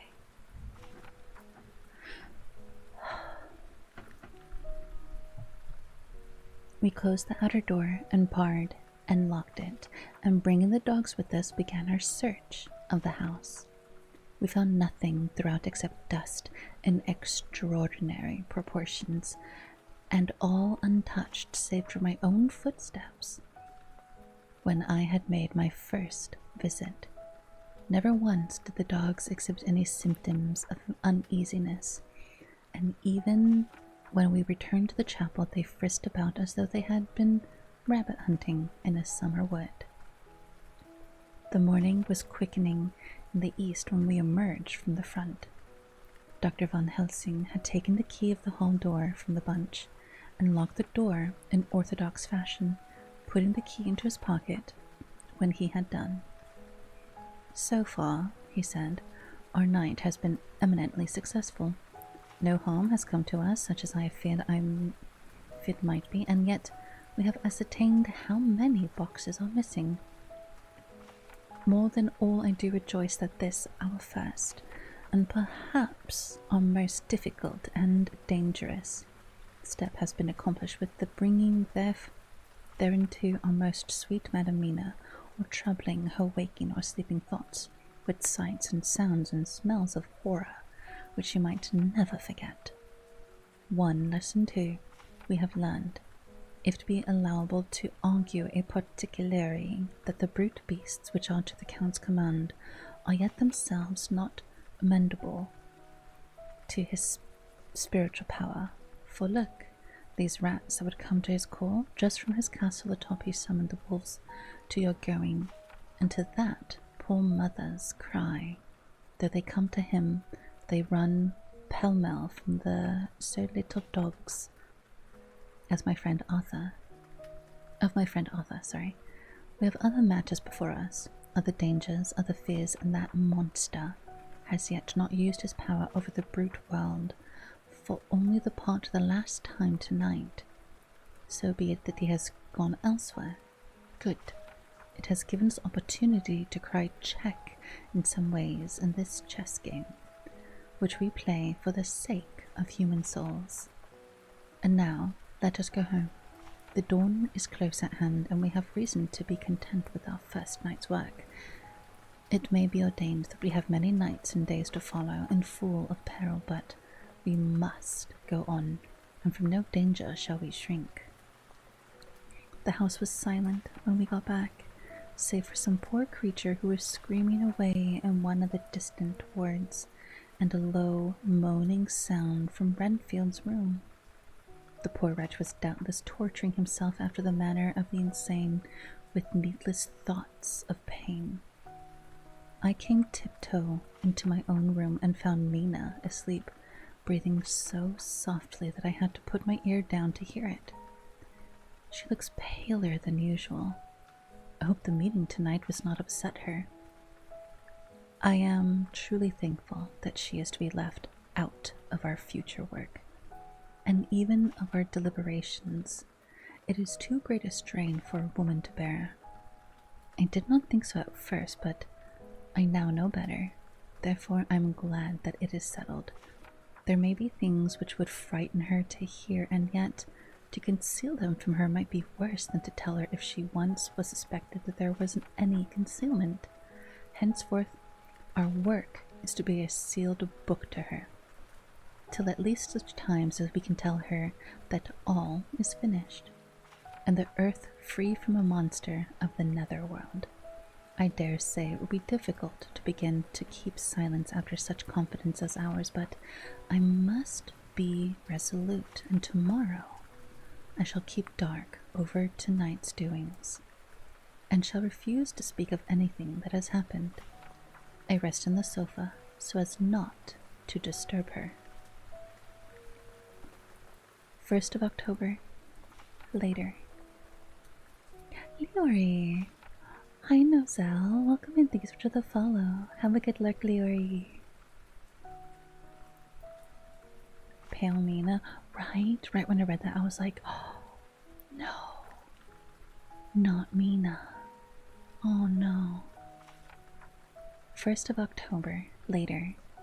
I suppose it was natural that we should have all overslept ourselves, for the day was a busy one, and the night had no rest at all. Even Mina must have felt its exhaustion, for though I slept till the sun was high, I was awake before her and had to call 2 or 3 times before she awoke. Indeed, she was so sound asleep that for a few seconds she did not recognize me, but looked at me with a sort of blank terror, as one looks who has been waked from a bad dream. She complained a little of being tired, and I let her rest till later in the day. We now know of 21 boxes having been removed, and if it be that several were taken in any of these removals, we may be able to trace them all. Such will, of course, immensely simplify our labor, and the sooner the matter is attended to, the better. I shall look up Thomas Schnelling today.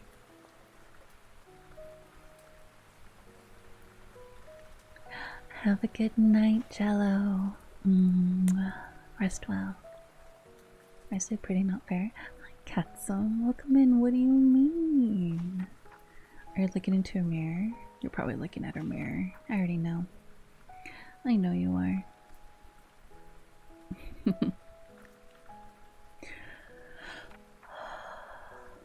Hopefully they find out that something's going on with Mina.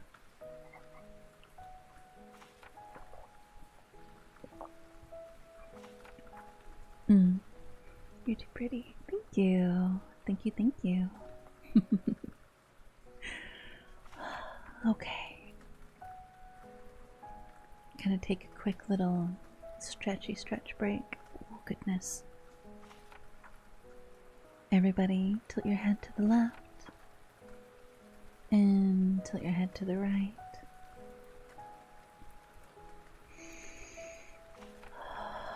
Look up. And look down.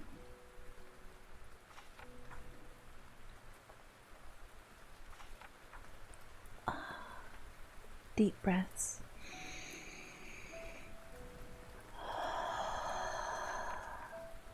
And drink some wawa. Blue Mist, welcome in. How are you? How's your night? Too pretty, too cute, not fair. Cooper, I'm going to bite you. Similar early symptoms to Lucy, right? Just like slightly pale, tired. I stretch, laid down, my back cracked from the base to my neck. Ooh, that sounds nice. Was it a good crack? Or was it like, oh my god, that hurt? What the heck? What? You're cute too, how dare you? Alright. No, yes. Just you shut the hell up, Cooper. You too. If you don't accept it, I won't accept it. Oh, much better. But, yeah. What? What are you gonna do about it? Nothing. That's what I thought. You're talking about yourself there, Cooper. I don't know who you're talking about. It hurt first, and then my masochism triggered. You're like, oh, that's the stuff. I get that. There actually is such a thing as like little painful things like that, and then it hurts so good. You know what I mean? That's a real thing. So I get it. Uh-huh. You can try, Cooper. I think we both know that I'll be picking you up and throwing you against the wall. Anyways, we are. What? You heard me. You heard me.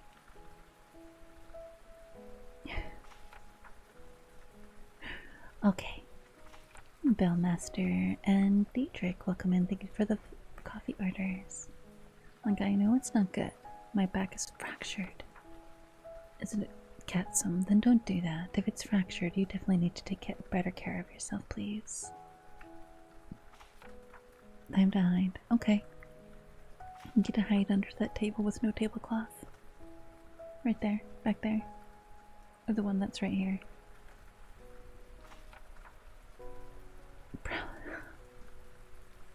Well, don't do that.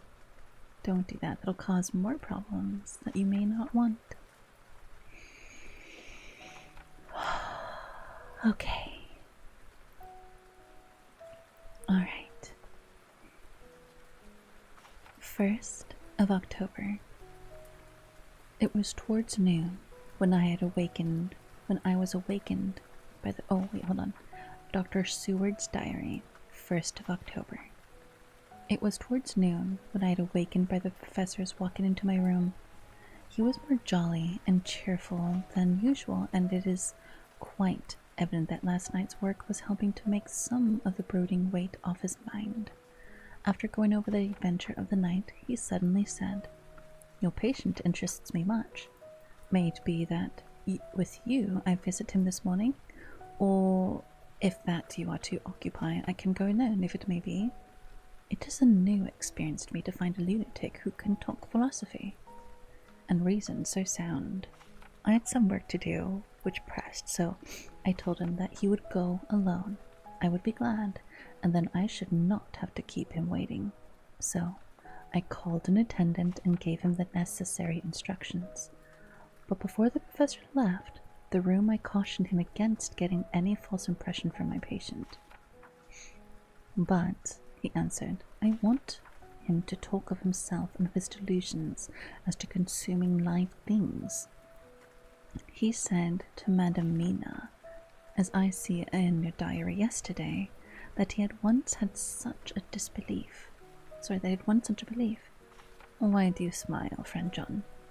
Excuse me, but the answer is here. I laid my hand on the typewritten matter.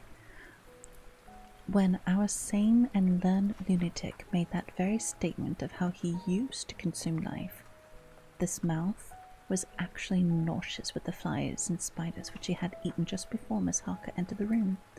Van Helsing smiled in turn. Good, he said. Your memory is true, friend John. I should have remembered, and yet it is this very obliquity of thought and memory which makes the mental disease such a fascinating study. Perhaps I may gain more knowledge out of the folly of this madman than I shall from the teachings of the most wise. Who knows? I went on with my work. Before long was through that in hand. It seemed that the time has been very short indeed, but there was Van Helsing back into the study. Do I interrupt? He asked politely as he stood at the door. Not at all, I answered. Come in. My work is finished and I am free. I can go with you now if you'd like. It is needless. I have seen him. Well, I fear that he does not appraise me yet much. Our interview was short. When I entered his room, he was sitting on a stool in the center, with his elbows on his knees, and his face was the picture of sullen discontent.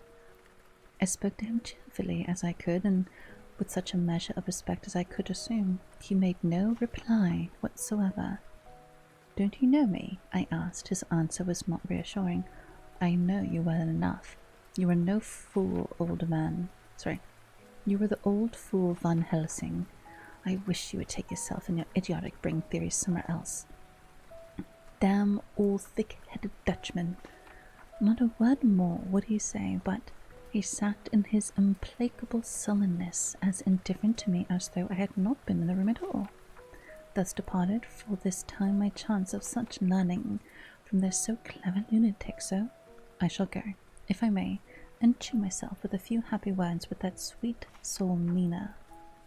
Friend John, it does rejoice me unspeakable that she is no more to be pained, no more to be worried with our terrible things. Though we shall much miss her help, it is better so. I agree with you with all my heart, I answered earnestly, for I did not want him to weaken on this matter. Miss Harker is better out of it.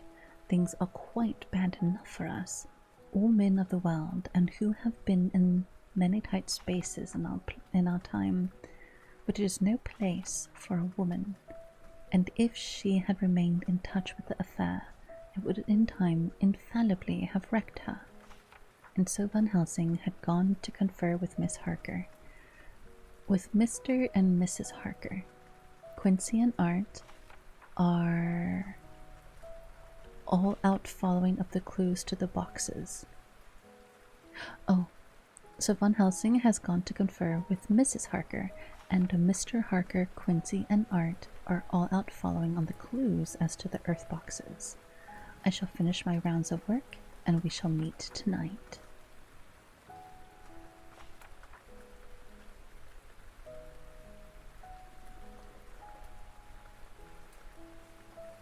Okay, Katsung. Have a good lurk. Thank you so much for coming in. Hi, Viking. I zoned out listening to you. Good. Good. You should zone out and get some good rest. Rest is good for you. Thank you for the care package. Tilt your head to the left. And tilt your head to the right.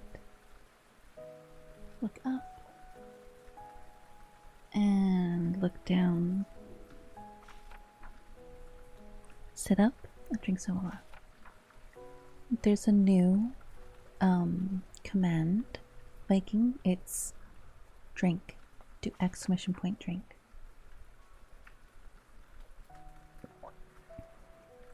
Hi, worker. Welcome in. I'm pink. I am pink. I can also be white and blue or green. Jar of bathwater. Ew. Enjoy that bathwater. The bubbles are included. Have fun. You could probably sell that.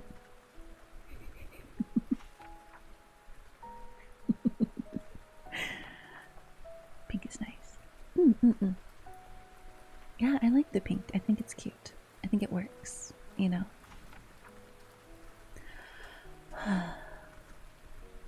Honestly, I think Van Helsing is about to, because he's gonna meet Mina right now, I think he's about to find out that all is not well with her, you know. How'd you know? You got Coco. Nice. Nice. For those of you who are returning or new, we have a new command in chat. Do exclamation point drink and you get a random beverage. We're gonna add more to it, but we have a list. We have a starting list. Okay. Mina Harker's journal, the 1st of October. It is strange to me to be kept in the dark as I am today after Jonathan's full confidence after so many years, to see him manifestly avoid certain matters, and those the most vital of all. This morning I slept late after the fatigues of yesterday, and though Jonathan was late too, he was the earlier. He spoke to me before he went out, never more sweetly or tenderly, but he never mentioned a word of what had happened in the visit to the Count's house. And yet he must have known how terribly anxious I was. Poor dear fellow. I suppose it must have distressed him even more than it did me. They all agreed that it was best that I should not be drawn further into the awful work, and I acquiesced, but to think that it keeps anything from me, and now I'm crying like a silly fool when I know it comes from my husband's great love and from the good wishes of those other strong men. That has done me good. Well, some day Jonathan will tell me all, and lest it should never be that he should think for a moment that I keep anything from him, I still keep my journal, as usual. Then if he has feared of my trust, I shall show it to him, with every thought of my heart put down for his dear eyes to read. I feel strangely sad and low-spirited today. I suppose it is the reaction from the terrible excitement. Last night, I went to bed when the men had gone, simply because they told me to. I didn't feel sleepy, and I did feel full of devouring anxiety. I just kept thinking over everything that has been ever since Jonathan came to see me in London. And it has all seemed like a horrible tragedy, with fate pressing on relentlessly to some destined end. Everything that one does seem, no matter how right it may be, to bring on the very thing which is most to be deplored. If I had gone to Whitby, perhaps poor dear Lucy would be with us now. She hadn't taken to visiting the churchyard till I came, and if she hadn't come there in the daytime with me, she wouldn't have walked there in her sleep, and if she hadn't gone there at night and asleep, that monster could not have destroyed her as he did. Why did I ever go to Whitby? There now, crying again. I wonder what has come over me today. I must hide it from Jonathan's, for if he knew that I had been crying twice in one morning, I, who never cried on my own account, and whom he has never caused to shed a tear, the dear fellow would fret his heart out. I shall put a bold face on, and if I do feel weepy, he shall never see it. I suppose it is one of the lessons that we poor women have to learn. I can't remember how I fell asleep last night. I remember hearing the sudden barking of the dogs and a lot of queer sounds like praying on a very tumultuous scale from Mr. Renfield's room, which is somewhere under this. And then there was silence over everything, silence so profound that it startled me, and I got up and looked out of the window. All was dark and silent. The black shadows thrown by the moonlight seemed full of a silent mystery of their own. Not a thing seemed to be stirring, but all to be grim and fixed as death or fate, so that a thin streak of white mist that crept with almost imperceptible slowness across the grass towards the house seemed to have a sentience and a vitality of its own. I think that the digression of my thoughts must have done me good, for when I got back to bed I found a lethargy creeping over me. I lay a while but could not quite sleep, so I got out and looked out of the window again. The mist was spreading and was now close up to the house, so that I could see it, thick, lying against the wall, as though it were stealing up to the windows. The poor man was more loud than ever, and though I could not distinguish a word he said, I could in some way recognize in his tone some passionate entreaty on his part. Then there was the sound of a struggle, and I knew that the attendants were dealing with him. I was so frightened that I crept into bed and pulled the clothes over my head, putting my fingers in my ears. I was not then a bit sleepy, at least so I thought, but I must have fallen asleep, for, except dreams, I do not remember anything until the morning, when Jonathan woke me. I think that it took me an effort and a little time to realize where I was, and that it was Jonathan who was bending over me. My dream was peculiar and was almost typical of the way that waking thoughts become merged in, or continued in dreams. I thought that I was asleep and waiting for Jonathan to come back. I was very anxious about him and was powerless to act. My feet, my hands, my brain were weighed so that nothing could proceed at the usual place, and so I slept uneasily in thought. Then it began to dawn upon me that the air was heavy and dank and cold, I put back the clothes from my face and found, to my surprise, that all was dim around. The gaslight, which I had left lit for Jonathan, but turned down, came only like a tiny red spark through the fog, which had evidently grown thicker and poured into the room. Then it occurred to me that I had shut the window before I had come to bed. I would have gone out to make certain on that point, but some leaden lethargy seemed to chain my limbs and even my will. I lay still and endured. That was all. I closed my eyes, but could still see through my eyelids. It is wonderful what tricks our dreams play us and how conveniently we can imagine. The mist grew thicker and thicker, and I could see how it came in, for I could see it like smoke, or with white energy of boiling water, pouring in, not through the window, but through the joinings of the door. It got thicker and thicker till it seemed as if it became concentrated into a sort of pillar of cloud in the room, though the top of which I could see the light and the gas shining like a red eye. Things began to whirl through my brain just as the cloudy column was now whirling in the room, and though it all came, the scriptural words, "a pillar of cloud by day and a fire by night." Was it indeed some spiritual guidance that was coming to me in my sleep? But the pillar was composed of both the day and the night. Guiding for the fire was in the red eye, which at that thought got a new fascination for me, till, as I looked, the fire divided and seemed to shine on me through the fog like two red eyes, such as Lucy told me of in her momentary mental wandering when, on the cliff, the dying sunlight struck the windows of St. Mary's Church. Suddenly, the horror burst upon me that it was thus that Jonathan had seen this awful woman growing into reality through the whirling mist in the moonlight, and in my dream I must have fainted, for it all became black darkness. The last conscious effort which imagination made was to show me a livid white face bending over me out of the mist. I must be careful of such dreams, for they would unseat one's reason if there was too much of them.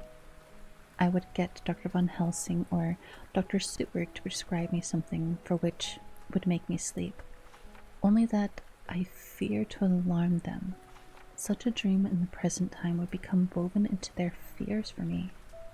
Tonight, I shall strive hard to sleep naturally. If I do not, I shall tomorrow night get them to give me a dose of chloral. That cannot hurt me for once, and it will give me a good night's sleep. Last night tired me more than if I had not slept at all. Hi, Val. Thank you for the kiss. 2nd of October, 10 p.m. Last night I slept, but I did not dream. Oh, it's the next day. Okay. Last night I slept, but I did not dream. I must have slept soundly, for I was not wakened by Jonathan coming to bed, but the sleep has not refreshed me, for today I feel terribly weak and spiritless. I spent all yesterday trying to read or laying down, dozing in the afternoon. Mr. Renfield asked if he might see me. Poor man, he was very gentle, and when I came away he kissed my hand and bade God bless me. Some way it affected me much. I'm crying when I think of him.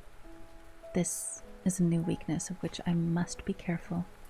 Jonathan would be miserable if he knew I had been crying. He and the others were out till dinner time, and they all came in tired. I did what I could to brighten them up, and I suppose that the effort did me good, for I forgot how tired I was. After dinner they sent me to bed, and all went off to smoke together, as they said, but I knew that they wanted to tell each other of what had occurred during the day.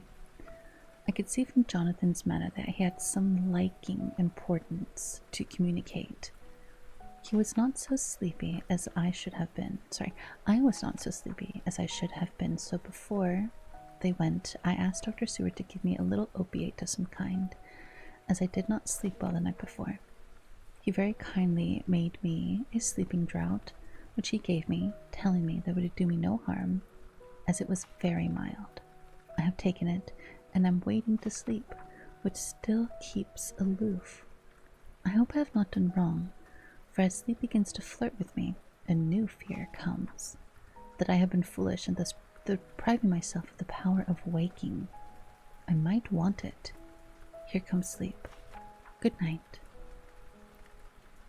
I think Dracula came from Mina while the rest of the gang was in the oh yeah, and though I realize now that the reason why Renfield didn't want to be in the house was because, remember, for Dracula to enter in the house, he has to be invited.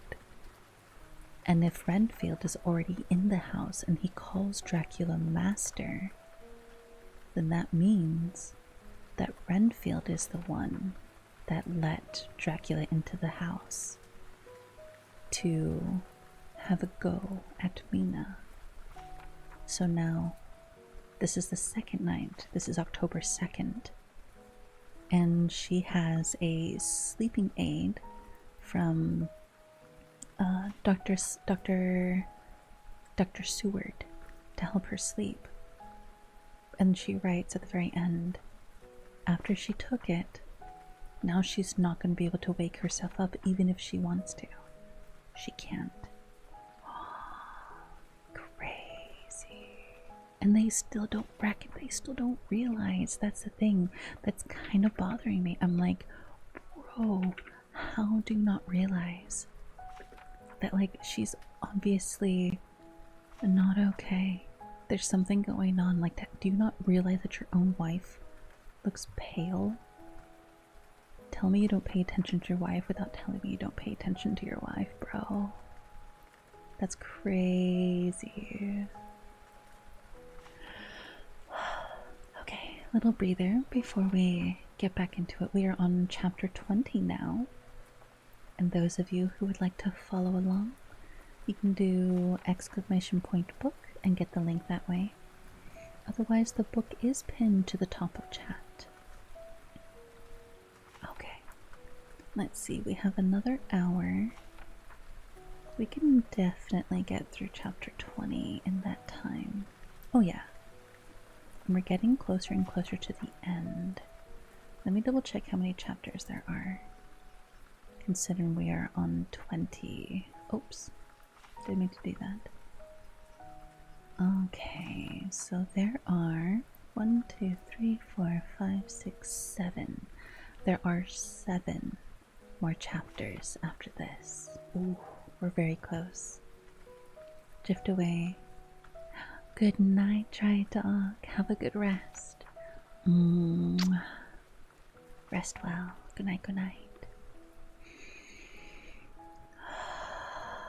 Okay. Let me check something.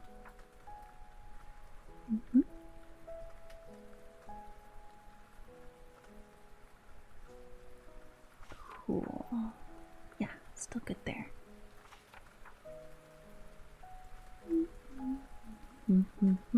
Okay. Almost to the penultimate conclusion. We're very close to it. Are you guys excited to see what the next book is? You guys picked this book. So the next one will be of my choosing. I have a couple of ideas of what I want to do. And I think the next one, I want to do something fantasy.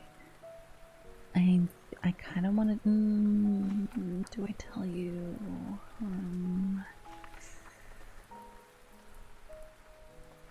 Do I tell you? If we reach today's daily subs, just 4 more subs, if we reach it, I will tell you guys the book I want to do. I've mentioned it before. I have mentioned it before. I don't think you guys remember though. I don't think so. But I'm gonna go ahead and get back into the story. And yeah, that's my deal with you.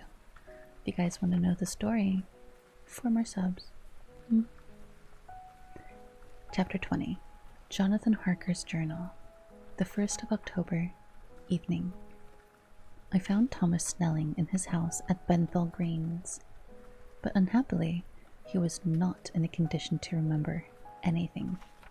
The very prospect of beer which my expected coming had opened to him had proved too much, and he had begun too early on his expected debauch. I learned, however, from his wife, who seemed a decent soul, that he was only the assistant to Smollett, who, of the first 2 mates, was the responsible person. So off I drove to Walworth and found Mr. Joseph Smollett at home with his shirt sleeves taking a late tea out of a saucer. He is a decent, intelligent fellow, distinctly a good, reliable type of workman, and with a headpiece of his own. He remembered all about the incident of the boxes, and from a wonderful dog-eared notebook which he produced from some mysterious, perceptible amount of the tea of his trousers, in which he had hieroglyphical entries in thick. Am I reading a story? I am reading a story. Hi, Tetsuo. Hi, Paul. Welcome in. We are reading Dracula. I am on chapter 20. We just started it. Hi, Edu. Thank you for the head pat. Frostborn. Hi. Thank you for the kiss. Let's see. Can we find it? It's usually hidden. It might be under my hair. Oh, yep. I see it. You bit my arm. That's crazy.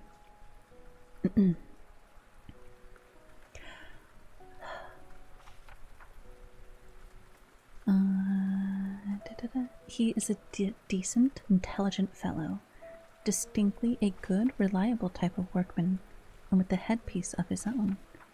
He remembered all about the incidents of the boxes, and from a wonderful dog-eared notebook, which he produced from some mysterious receptacle about the seat of his trousers, and which had hieroglyphical entries in thick, half-obliterated pencil. He gave me the destinations of the boxes. There were, he said, 6 in the cartload when he took from Carfax, and left at 197 Chickland Street, Mile End, Newtown, and another 6 which he disposed at Jamaica Lane, Bermondsey. If then the Count meant to scatter these ghastly refugees all over London, these places were chosen as the first of delivery, so that later he might distribute more fully. The systematic manner in which this was done made me think he could not mean to confine himself to 2 sides of London, who was now fixed on the far east of the northern shore and the east of the southern shore, and on the south. The north and west were surely never meant to be left out of his diabolical scheme, let alone the city itself in the very heart of fashionable London, in the south, west, and west. I went back to Smollett and asked him if he could tell us if any other boxes had been taken from Carfax. Riella! Hi, beautiful. Welcome in. How are you? Thank you so much for the raid. Welcome on in, Raiders. Welcome to your favorite cafe. I'm Mukia. I'm a siren with a necrotic affliction, and I run the cafe. If you guys would like a drink, we can do tea, boba, coffee, hot cocoa, however the cake is extra. How are you doing? I'm doing good. Thank you for the hair color change. I was planning on raiding you. That's crazy. How was stream? You're doing some ASMR today, weren't you? I'm listening. Hi, Peacekeeper of Scams. Askatron, welcome in. Thanks for the follow. How are you, sweetling? Thank you for the hearts, Paula. Welcome in. Please ignore me. No. Never. We can't. You're doing some ASMR. Nice. Nice. I'm sorry, Tommy was screaming. No, you're okay. You're okay. If you're hungry, go get food. throwing tables and chairs. And this one, forehead kiss. Thank you for the forehead kiss. Hi, Wolf. Thanks so much for the coffee order. It really was. Riella, if you need to raid and run, I completely understand, but if you want to look and hang out, you're more than welcome to. But first, can I have you do me a favor? Can you do !drink in chat? I want to see what drink you're gonna get. What would you order? Cloud tonight. Like, most definitely. Cold brew coffee, let's go. Heck yeah. Yeah, I orchestrated that. I'm just kidding. But thank you. Go get yourself some food. That's fitting, right? Especially since they're always having a cup of coffee. Go for one of those. Do it. Go get one. But thank you again. Yes, enjoy your lurk. Don't let me keep you. I know you're hungry. Go get your foods. Did Ira change not go through? Hold on. Did it not go through? Okay, hold on. I got it. Or did it and I'm stupid? Hungry. Oh. Cooper. Take care. Thank you again so much for the raid. Have a good one. Thank you. Cooper, thank you so much for getting a sub over to John Wick, Poisonous Flora, Swanner, Ferris Fair, and Nico Halloween Gamer. Do you spoil? Oh my gosh. Thank you, Cooper. Yes. You had Monica before. Oh, I did change. Okay, alright, just making sure. Bye, Riella. No coffee, you need to sleep. I mean, sleep, coffee, same, really. Cutest thing. Thank you, Cooper. You spoiled me yesterday. You're gonna spoil me again today? That's crazy. I'm so sorry, everybody. I believe ads are running again on the Twitch side. So if you do get ads, I will not continue reading until the ads end. But if you don't, let me know. Obviously, if you're a subscriber, you're not going to get ads. But if you don't get ads, let me know, and I'll go ahead and I'll keep reading. Is 87 too old? Do I also have to go? 87 too old? No. I mean, I'm 187, so you can stay. Why would your being older mean you have to leave? Huh. It's nice. Someone older than me. It's true. Though I have a friend who's like a couple thousand years. So, I mean, there's that. They're allowed to hang out, even though they're stinky. I had Monica before. Thank you, Siren. I don't know, Riella is also particular. Huh? Never want to overstay my welcome. No, I don't know if this is possible. If this is possible? Oh, really? Or are they older than there's... Are they lying about their age? Riella? Are they saying that they're actually older than 87? That's crazy. That's crazy. I'm getting called out here. Always fibbing about this age. Oh, very sassy tonight. Riella's always sassy. Just saying. Just saying. But we like the sass, you know. We like a sassy lass. Hi, Blinded. How are you? She doesn't even swear. I mean, I've heard Riella swear before. Bologna, thank you so much for giving a sub over to Riella. Enjoy this emotes and as always, welcome to your favorite cafe. Mushlip. Have good sleeps, Blinded. Thank you so much for coming in on that raid with Riella. Have a good night.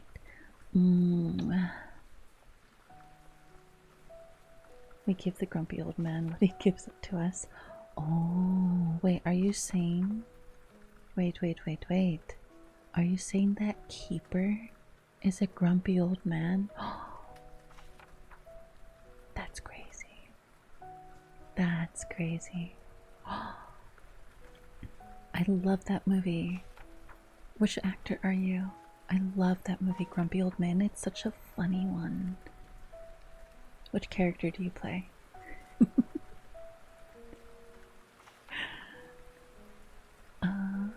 Okay, yes, ads should be starting now. If you get ads,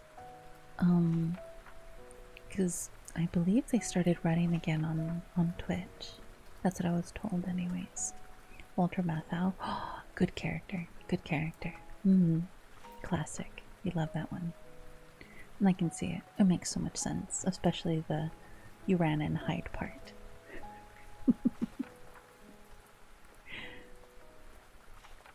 Who was the other character? John Lemon or something?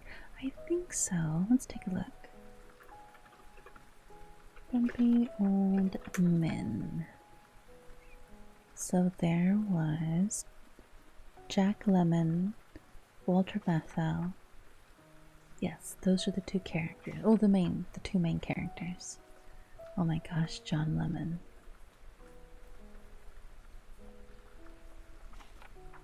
Right, yeah. He was good. I liked that actor, John Lemon. He was in one of my favorite films with Marilyn Monroe. It was a comedy. Some Like It Hot. The movie is called Some Like It Hot. And basically, the film is about these two guys, musicians, have to pretend to be women to get a gig in Florida as part of an all-women's band. And they're trying to hide from the mafia for some reason. I forget. I think they owe them. No, they saw members of the mafia kill someone, and so they were running away to try and like hide so that they also wouldn't get what's the word? They wouldn't get cement shoes, you know what I mean? Abbott and Costello. Yeah, I love Abbott and Costello. My memory's a bit foggy. Age does that. True. True.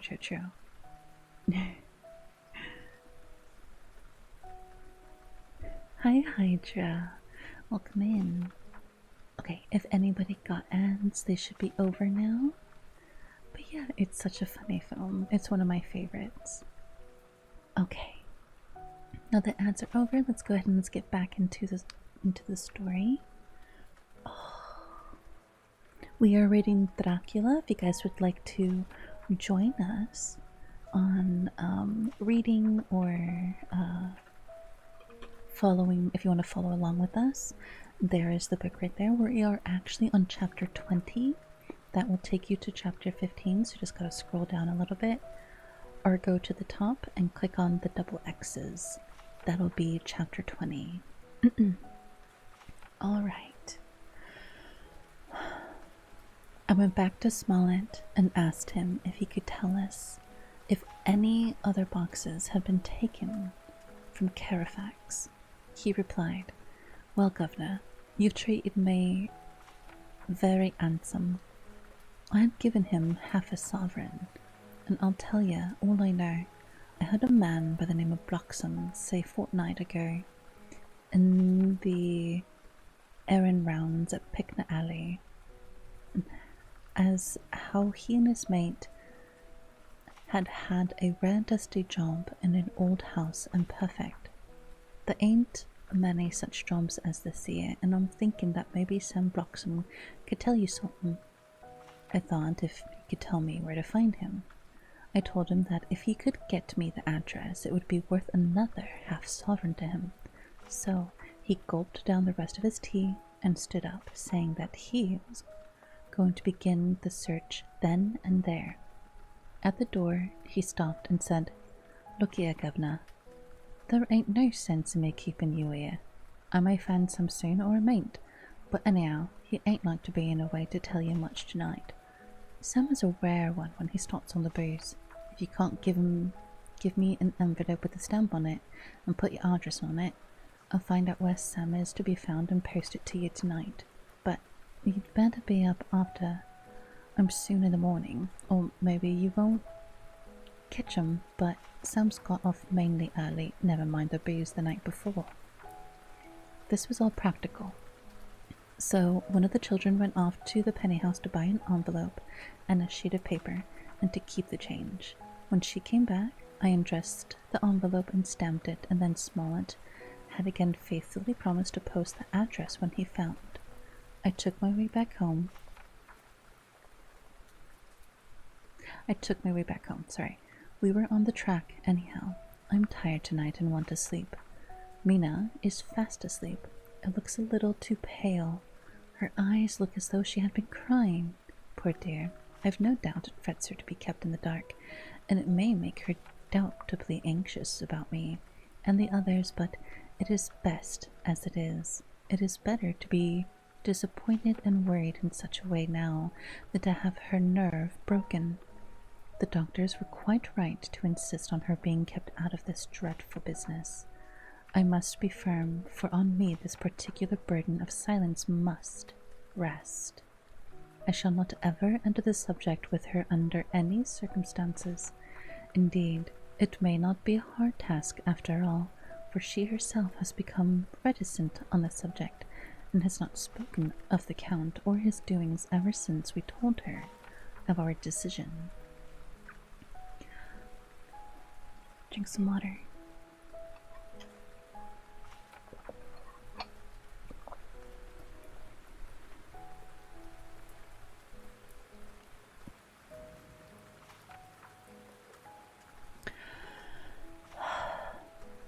Second of October, in the evening. A long and trying, exciting day. By the first post, I got my directed envelope with the dirty scrap of paper enclosed, on which was written with a carpenter's pencil in a sprawling hand, Sam Bloxham, Corcoran's 4th Porter's Court, Bartle Street, Walworth. Ask for the debit. Ask for the debit. I got the letter in hand and rose without waking Mina. She looked heavy and asleep, and pale and far from well. I determined not to wake her, but that, when I should return from the new search, I would arrange for her to go back to Exeter. I think she would be happier in her own home, with her daily tasks to interest her, than in being here amongst us, and in ignorance. I only saw Dr. Seward for a moment and told him where I was off to, promising to come back and tell the rest as soon as I should found out anything. I drove to Walworth and found with some difficulty Potter's Court. Mr. Smollett's spelling misled me, and I asked for Potter's Court instead of Potter's Court. Sorry, Potter's and Potters. There's a double T. However, when I had found the court, I had no difficulty in discovering Corcoran's lodging house. When I asked the man who had come to the door for the depite, he shook his head and said, "I dunno him. There ain't no such a person here. I never heard of him in all my bloomin' days. Don't believe there ain't nobody of that kind living here, or anyways." I took out Smollett's letter, and as I read it, it seemed to me that the lesson of the spelling of the name of the court might guide me. "What are you?" I asked. "I'm the deputy," he answered, and I saw at once that I was on the right track. Phonetic spelling had again misled me.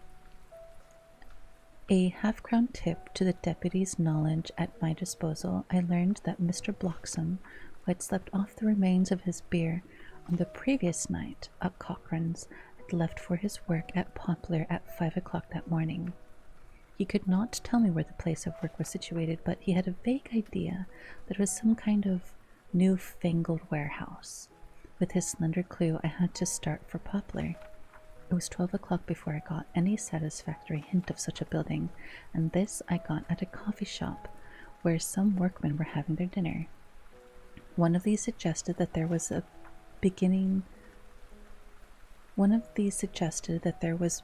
being erected across Angel Street a new cold storage building, and as this suited the condition of a newfangled warehouse, I at once drove to it. An interview with a surly gatekeeper and a surlier foreman, both of whom were appeased with the coin of the realm, put me on the track of Bloxham.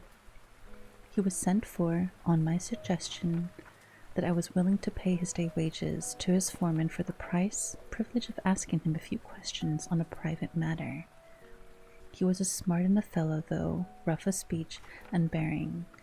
When I had promised to pay for his information and given him in earnest, he told me that he had made 2 journeys between Carfax and a house in Piccadilly, and had taken from this house to the letter 9 great boxes, main heavy ones, with a horse and a cart hired by him for this purpose. I asked him if he could tell me the number of the house of Piccadilly, to which he replied, "Well, governor, I forgets the number, but it was only a few doors from a big white church or something of the kind. Not long built. It was a dusty old house, too, though nothing to the dustiness of the house we took the blooming boxes from." "How did you get into the house if they were both empty?" "There was the old party that engaged me a waiting in the house, Aunt Pufflet. He helped me to lift the boxes and put them in the dray. Curse me, but he was the strongest chap I ever struck, and him an old fella with a white moustache, one that thin you would think could throw a shadder." How his phrase thrilled through me. "Why, and we'd look up, is and other boxes like there was pounds of tea, and me a puffing and blowing before I could end up mine anyhow. I ain't no chicken neither."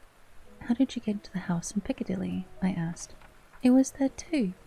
He must have started off and got there for me, for when I rung the bell, he came and opened the door himself, helped me to carry the boxes into the hall." "The whole time?" I asked. "Yes. There was 5 in the first load and 4 in the second. It was main dirty work, and I don't want to remember how I got them." I interrupted him. "Were the boxes left in the hall?" "Yes, it was big hall, and there was nothing else in it. I made one attempt to further matters." "Didn't you have a key?" "Never used no key, no think. The old gent, he opened the door himself and shut it again when I drove off. I don't remember the last time, but that was the beer. And you can't remember the number of the house?" "No, sir, but you needn't have no difficulty about that. It's an iron with a stone front bow in front of it." And I steps to the door. I know him steps, and I had to carry the boxes up with 3 loafers that came round to under copper. The great gent gave a shilling, and they've got so much they wanted more, but I took one of them by the shoulder and was like to throw him down the steps till the lot of them went away cussing. I thought with this description I could find the house, so having paid my friend for his information, I started off for Piccadilly. I had gained a new painful experience. The Count could, if it was evident, handle the earthen boxes himself. If so, time was precious, for now that he had achieved a certain amount of distribution, he could, by choosing his own time, complete the task unobserved. At Piccadilly Circus, I discharged my cab and walked westward beyond the Junior Constitutional. Beyond the Junior Constitutional, I came across the house described and was satisfied that this was the next layer arranged by Dracula. The house looked as though it had been long untended. The windows were encrusted with dust and the shutters were up. All the framework was black with time, and from the iron the paint had mostly scaled away. It was evident that up to lately there had been a large notice board in front of the balcony. It had, however, been roughly torn away, the uprights which had supported it still remaining. Behind the rails of the balcony I saw there were some loose boards, whose raw edges looked white. I would have given a good deal to have been able to see the notice board intact, as it would perhaps have given some clue to the ownership of the house. I remembered my experience of the investigation and purchase of Carfax. I could not but feel that if I could find the former owner, there might be some means discovered of gaining access to the house. Mildred! Hi, thank you so much for the sub. Welcome in. How are you, lovely? Thank you, thank you. Forehead kiss? Okay. Thank you, Sloth. How are you? And thank you for the headpad. Hi, hi, hi. Passed out for a moment. Time to fight a bit longer to listen to the end. We're almost done. We're very close to it. We're very, very close to the end. Okay, I'll do some pops. There you go. And better days. It is what it is. I'm sorry, Sloth. I'm sorry that things are not that great today for you. Go ahead and relax and take it easy. We are reading some more of Dracula, and this is a pretty short chapter, considering. Wait, that is so cute. You're squeezing a teddy bear. You can do hug, exclamation point hug, to Sloth like this. Let me show you. You can do that. But Pem, yes. What? What, Pem? Pem? What? What? Hi, Pem. Welcome in. How are you? Good morning. Evia, welcome in. Thanks so much for the follow. How are you, lovely? You're trying to crush me? Yeah. Yes. Yes. Yes. Yes, I am. Oh. I have to add more kisses. I just realized. Okay, hold on. Before we continue, I have to add a couple more kisses. Oh. Let's see. We owe one to. Thank you for the hug. To Malroth. Malroth? Malroth, yes. Okay, let's do another kiss. We're gonna do dark red. We'll do dark red. And we will put it right here. Right there. Right on the brooch. Perfect. Or close to the brooch. Let's see. Valonia. Valonia gets one.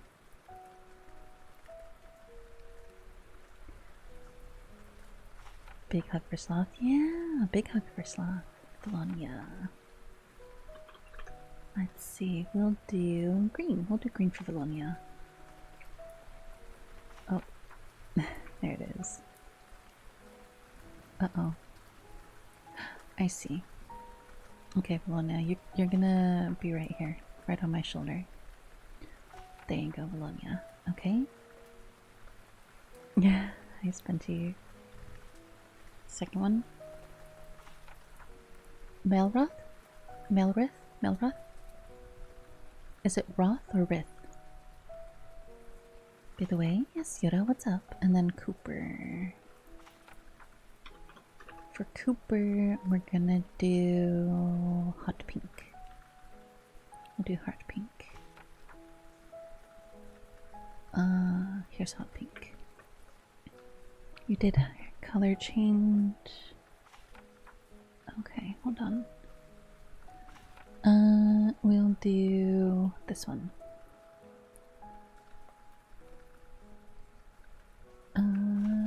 Okay. We'll put it right here. There you go. You get that one. That one's Cooper's. And I believe we had one earlier from Yura. Okay. Okay, Yura, I'm gonna do orange. Yes, orange for Yura.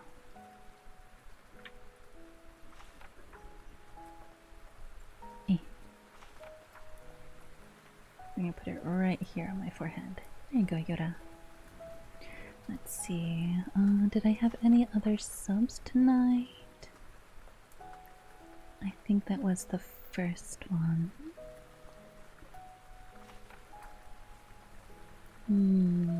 Yep. Yes. Okay. Then we are all caught up.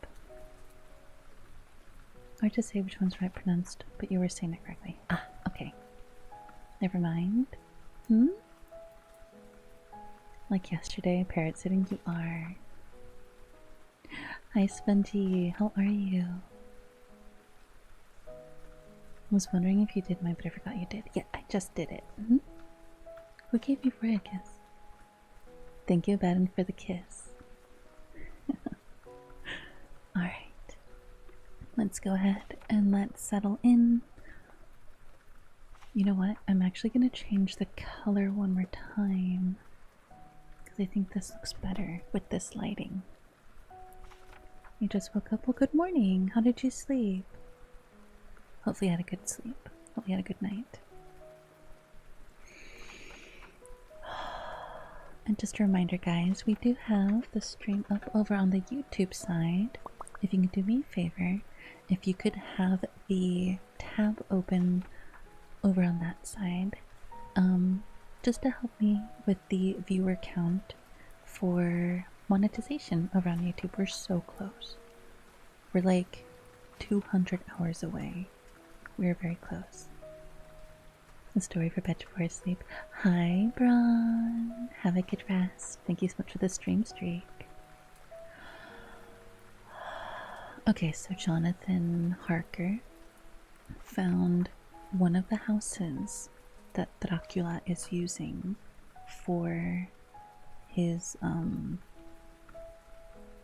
like his resting places. Just gotta remember.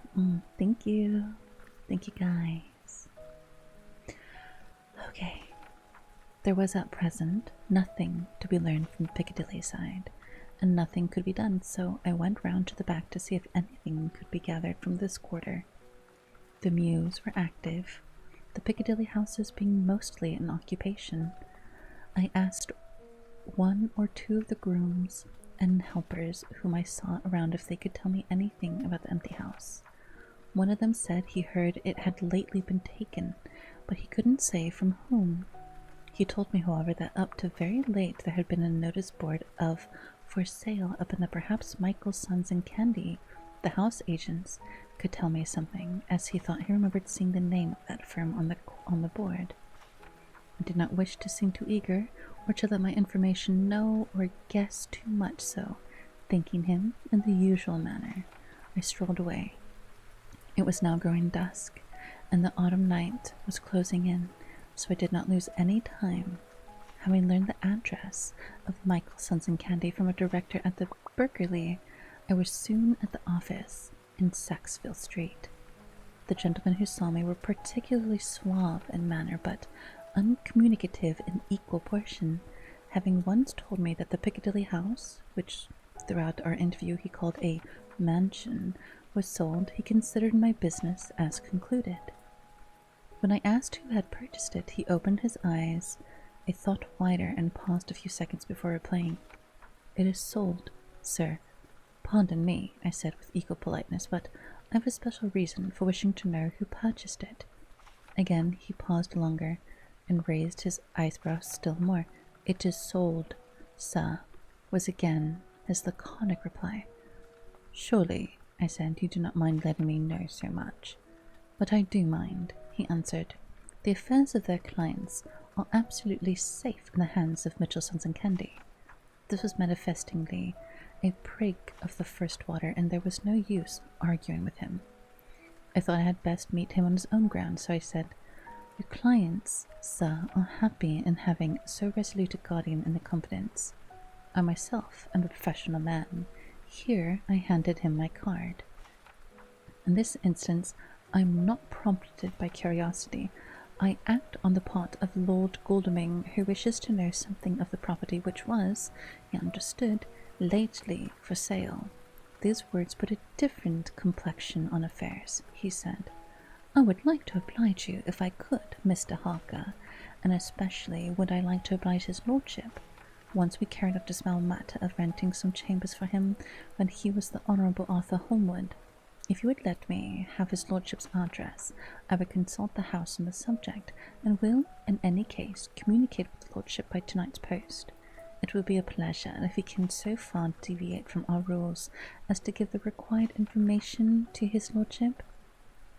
I wanted to secure a friend and not to make an enemy, so I thanked him, gave him the address at Dr. Seward's, and came away.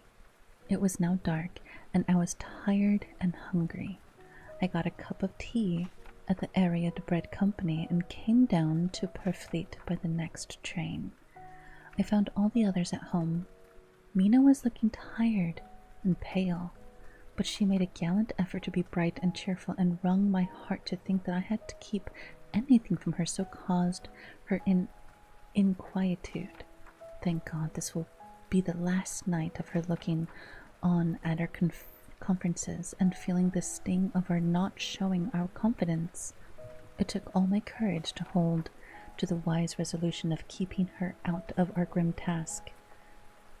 She seemed somehow more reconciled, or else the very subject seemed to become repugnant to her, for when any accidental allusion was made she actually shudders.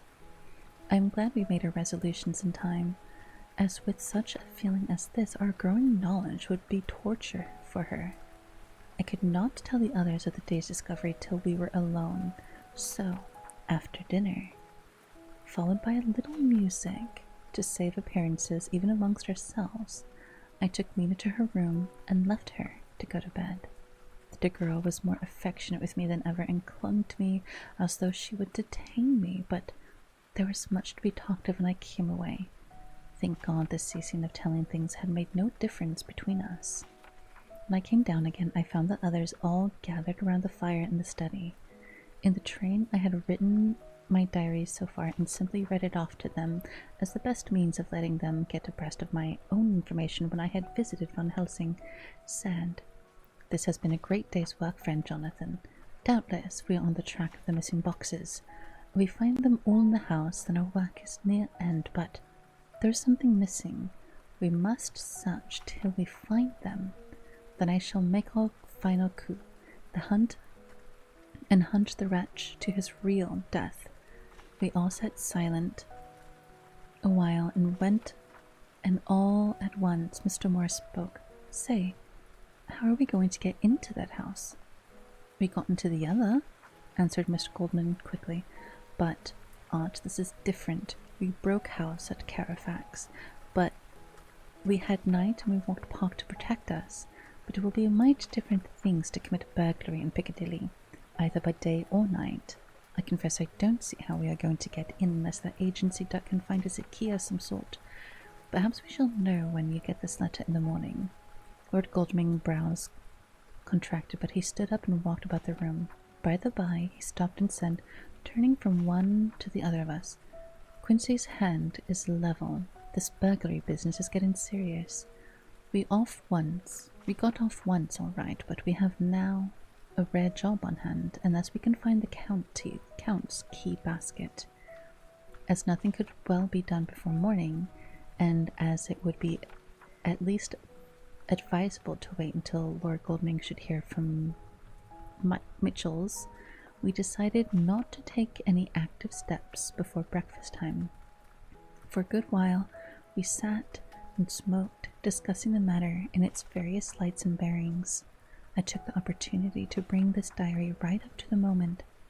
Very sleepy, and shall go to bed. Just a line. Mina sleeps soundly, and her breathing is regular. Her forearm is puckered up into little wrinkles, as her forehead is puckered up into little wrinkles, as though she thinks even in her sleep.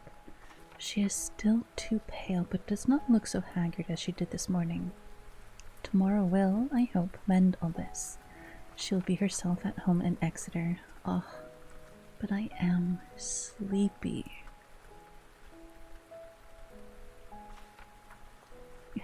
Hi Rohan, welcome in. We are reading Dracula. We are on chapter 20. How are you? Thanks, you're pretty with your hair laid in the dark light and green. Thank you. Thank you, Endless. Thank you, thank you, thank you. Stupid Jonathan. After everything, okay, he wasn't there for Lucy, but the others don't even notice. Especially like Dr. Seward and Van Helsing. How do they not notice that something is wrong with Lucy? Like, she's right there. How do they not see her?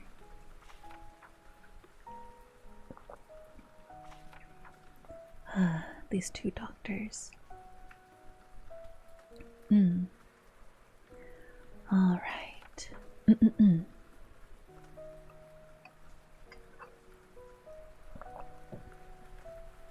Okay. 1st of October.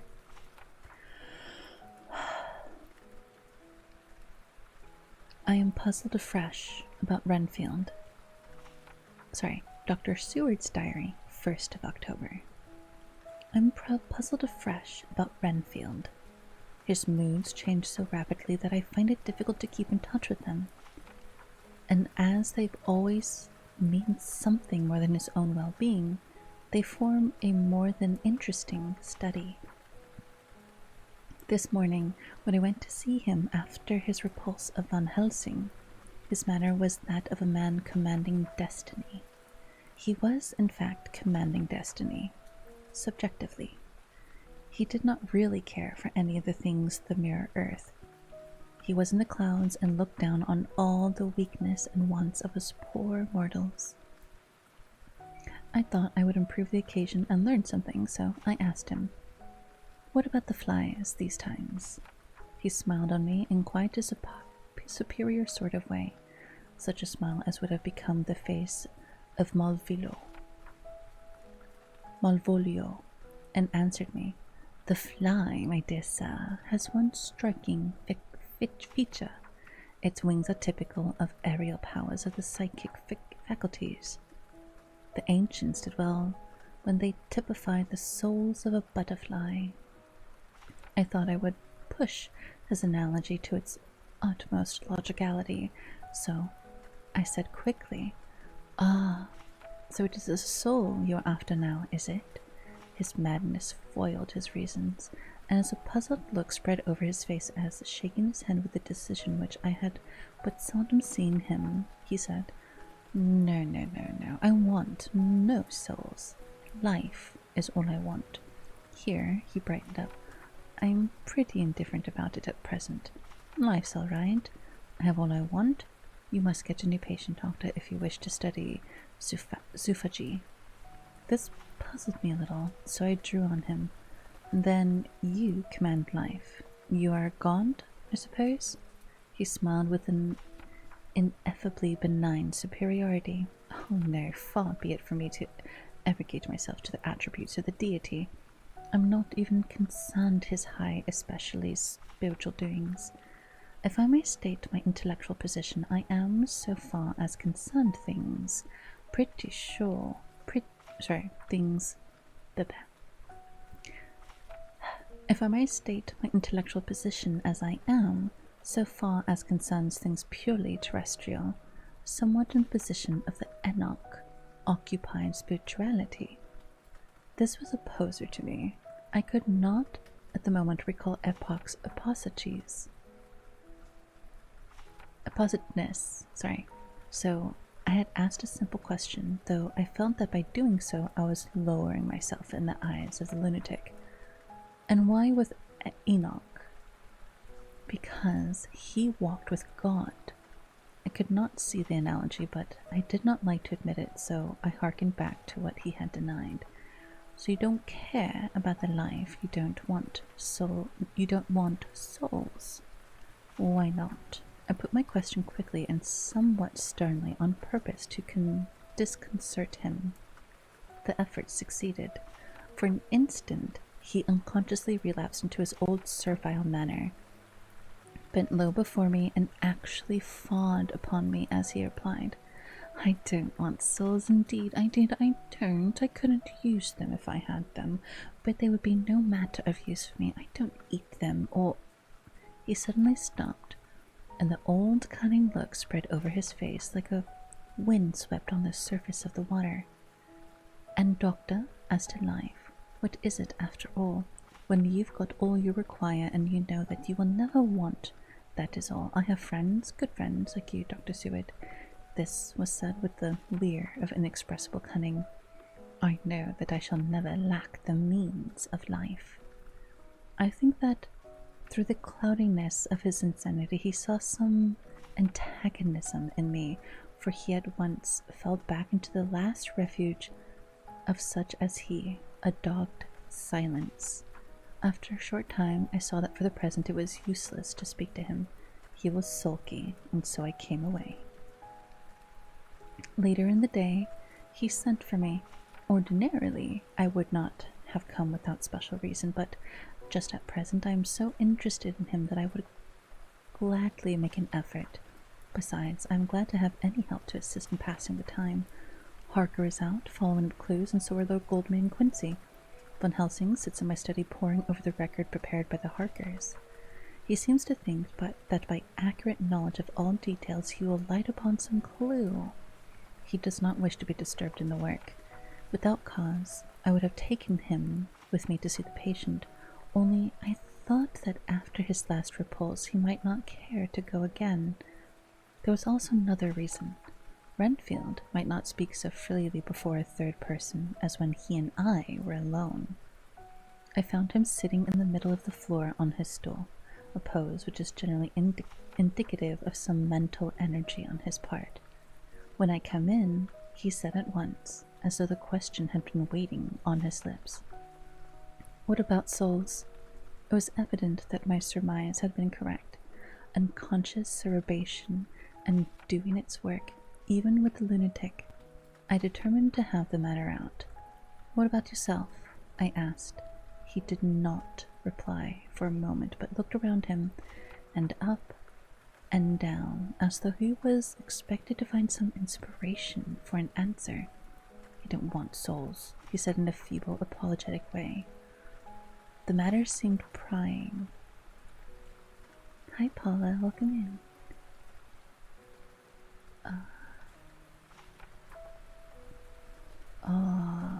I don't want souls," he said in a feeble, apologetic way. The matter seemed preying on his mind, and so I determined to use it. To be cruel, only to be kind. So I said, "You like life, and you want life." "Oh, yes, but that is all right. You needn't worry about that." "But," I asked, "how are we to get life without getting the soul also?" This seemed to puzzle him, so I followed it up. A nice time you'll have sometime when you're flying out there.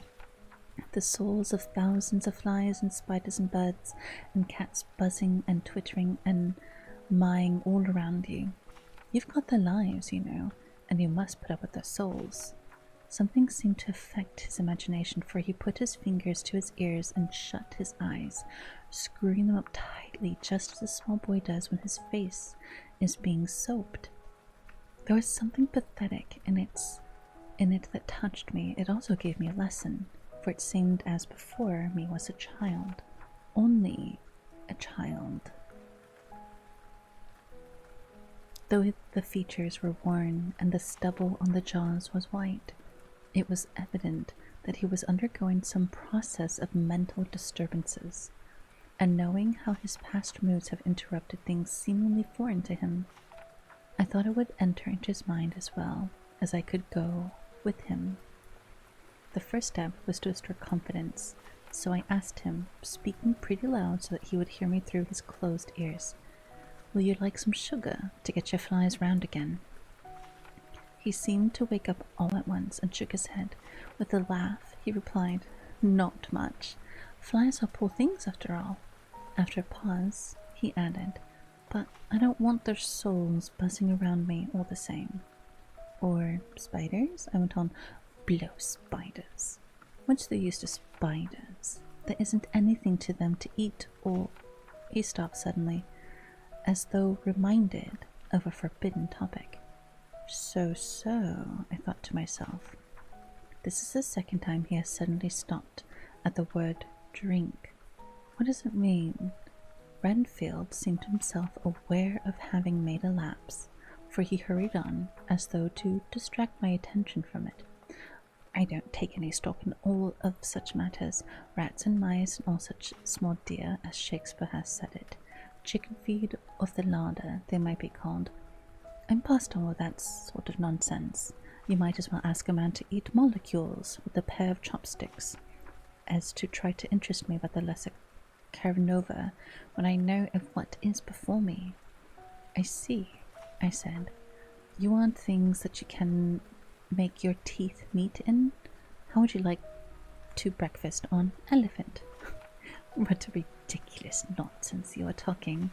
He was getting too wide awake, so I thought I could press him hard.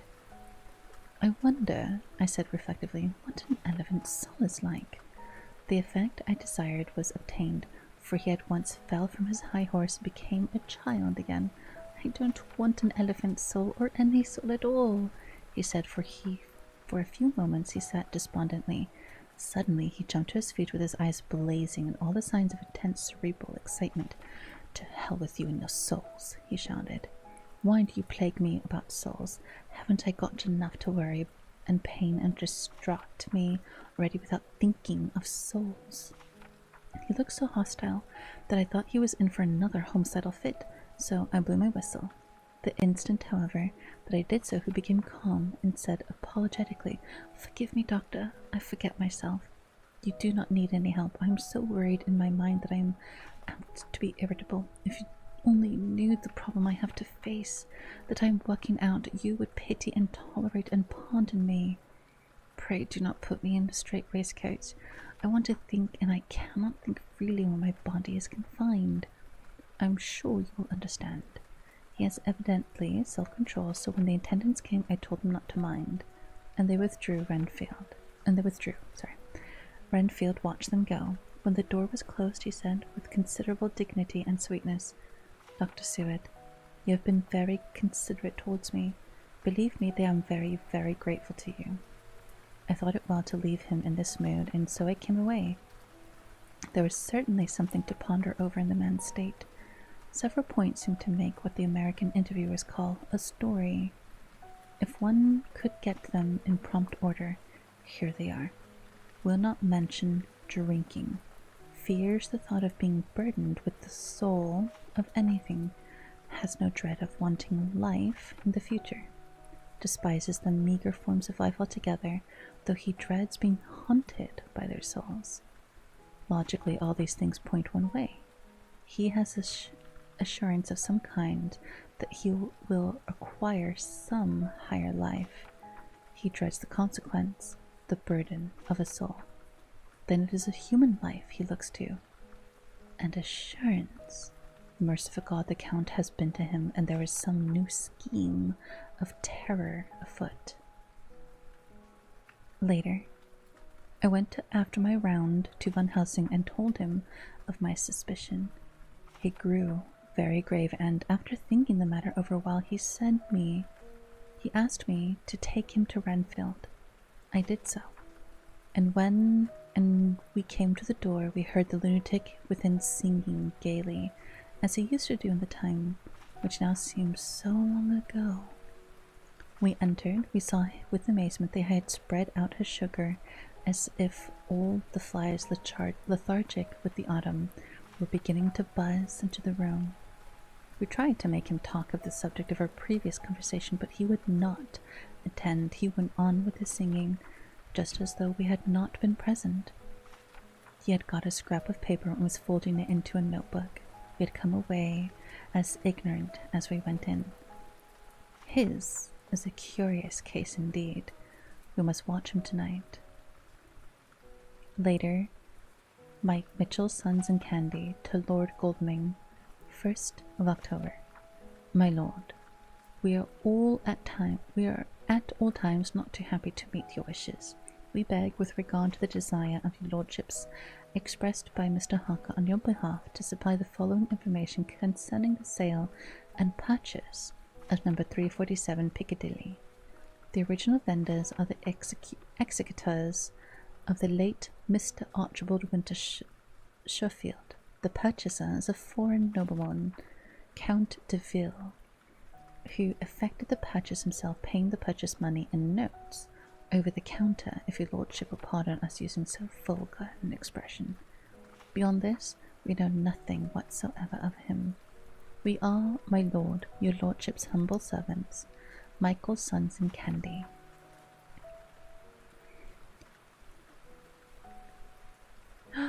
Well, good morning, Grant. Did you have a good sleep? Hopefully your work goes well today. Hopefully you had a really good rest. Hi, Jordan. I've seen you up. Wish it was longer, but it'll do. Hopefully it'll do. Thanks for asking. Of course. Here, Grant. I'll get you a coffee. Here. Here, before you go. Take your coffee. Don't forget your coffee, it's very important. Have a good lurk, Silver Wolf. But not want to enter a story. Hi, Amethyst. How are you? Welcome in. No, you're so good. You're good. You can always ask, and I might not look at it right away, but I will look. But Jordan, the reason why I'm doing a really long stream tonight is because last week chat made the weekly challenge. And the weekly challenge is to extend the following week's stream by 1 hour.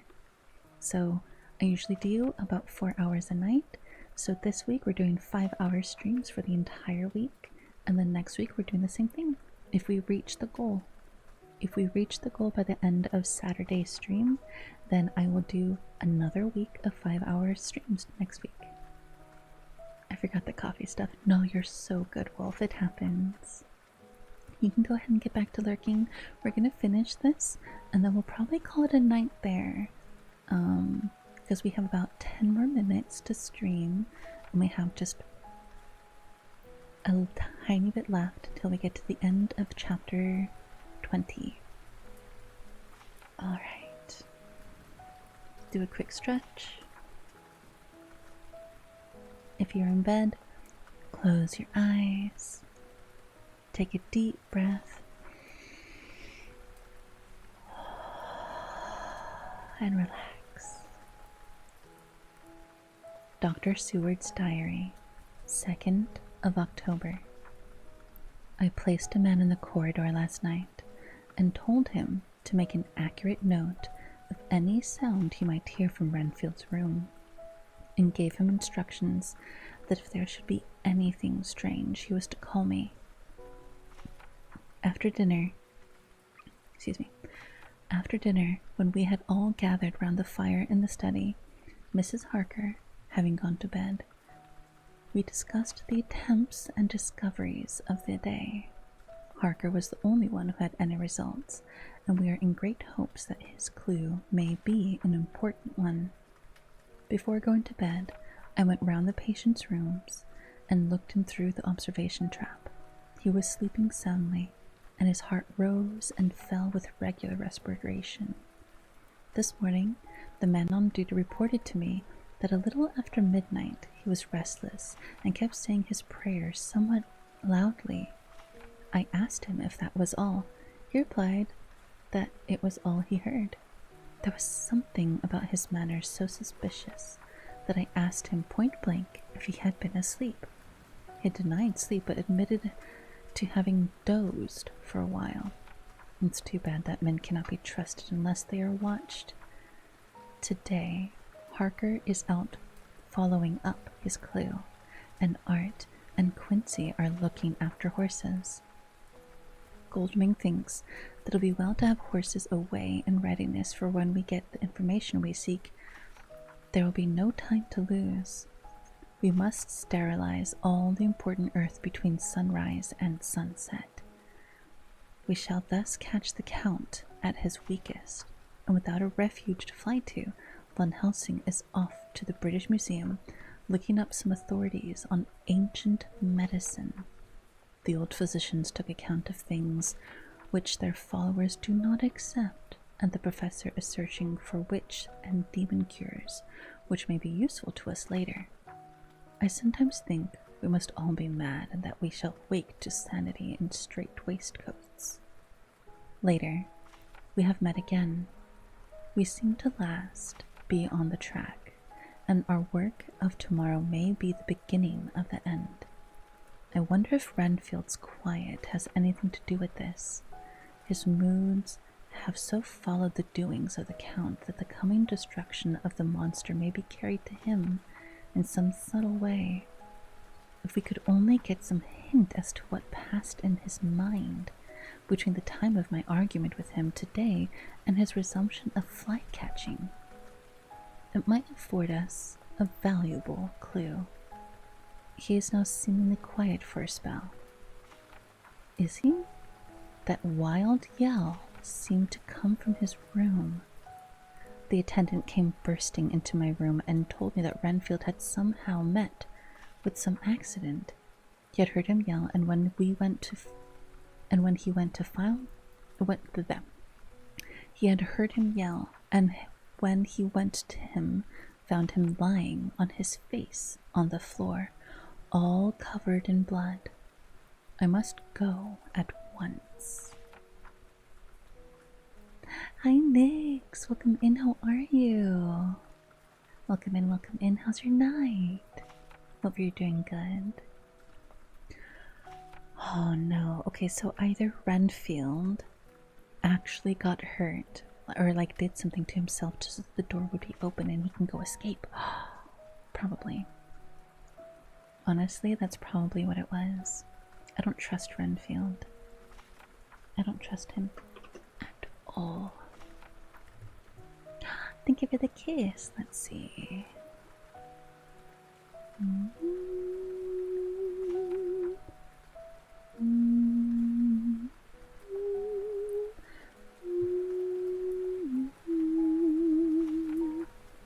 Okay. Thank you, everybody, for joining. Oh my goodness. And they still haven't mentioned anything about Mina. I'm so mad. Poor Mina is being attacked every night just like our poor dear Lacey. And what do? Ignore her. They're just like, wow, she looks kind of sick. Anyways. Bro, did you not learn? Like, this whole time. And they haven't learned anything. Oh well. Hopefully with the next chapter, they'll discover something and be able to save her before anything really bad happens to our Mina. Because I like her. I think she's a really good character.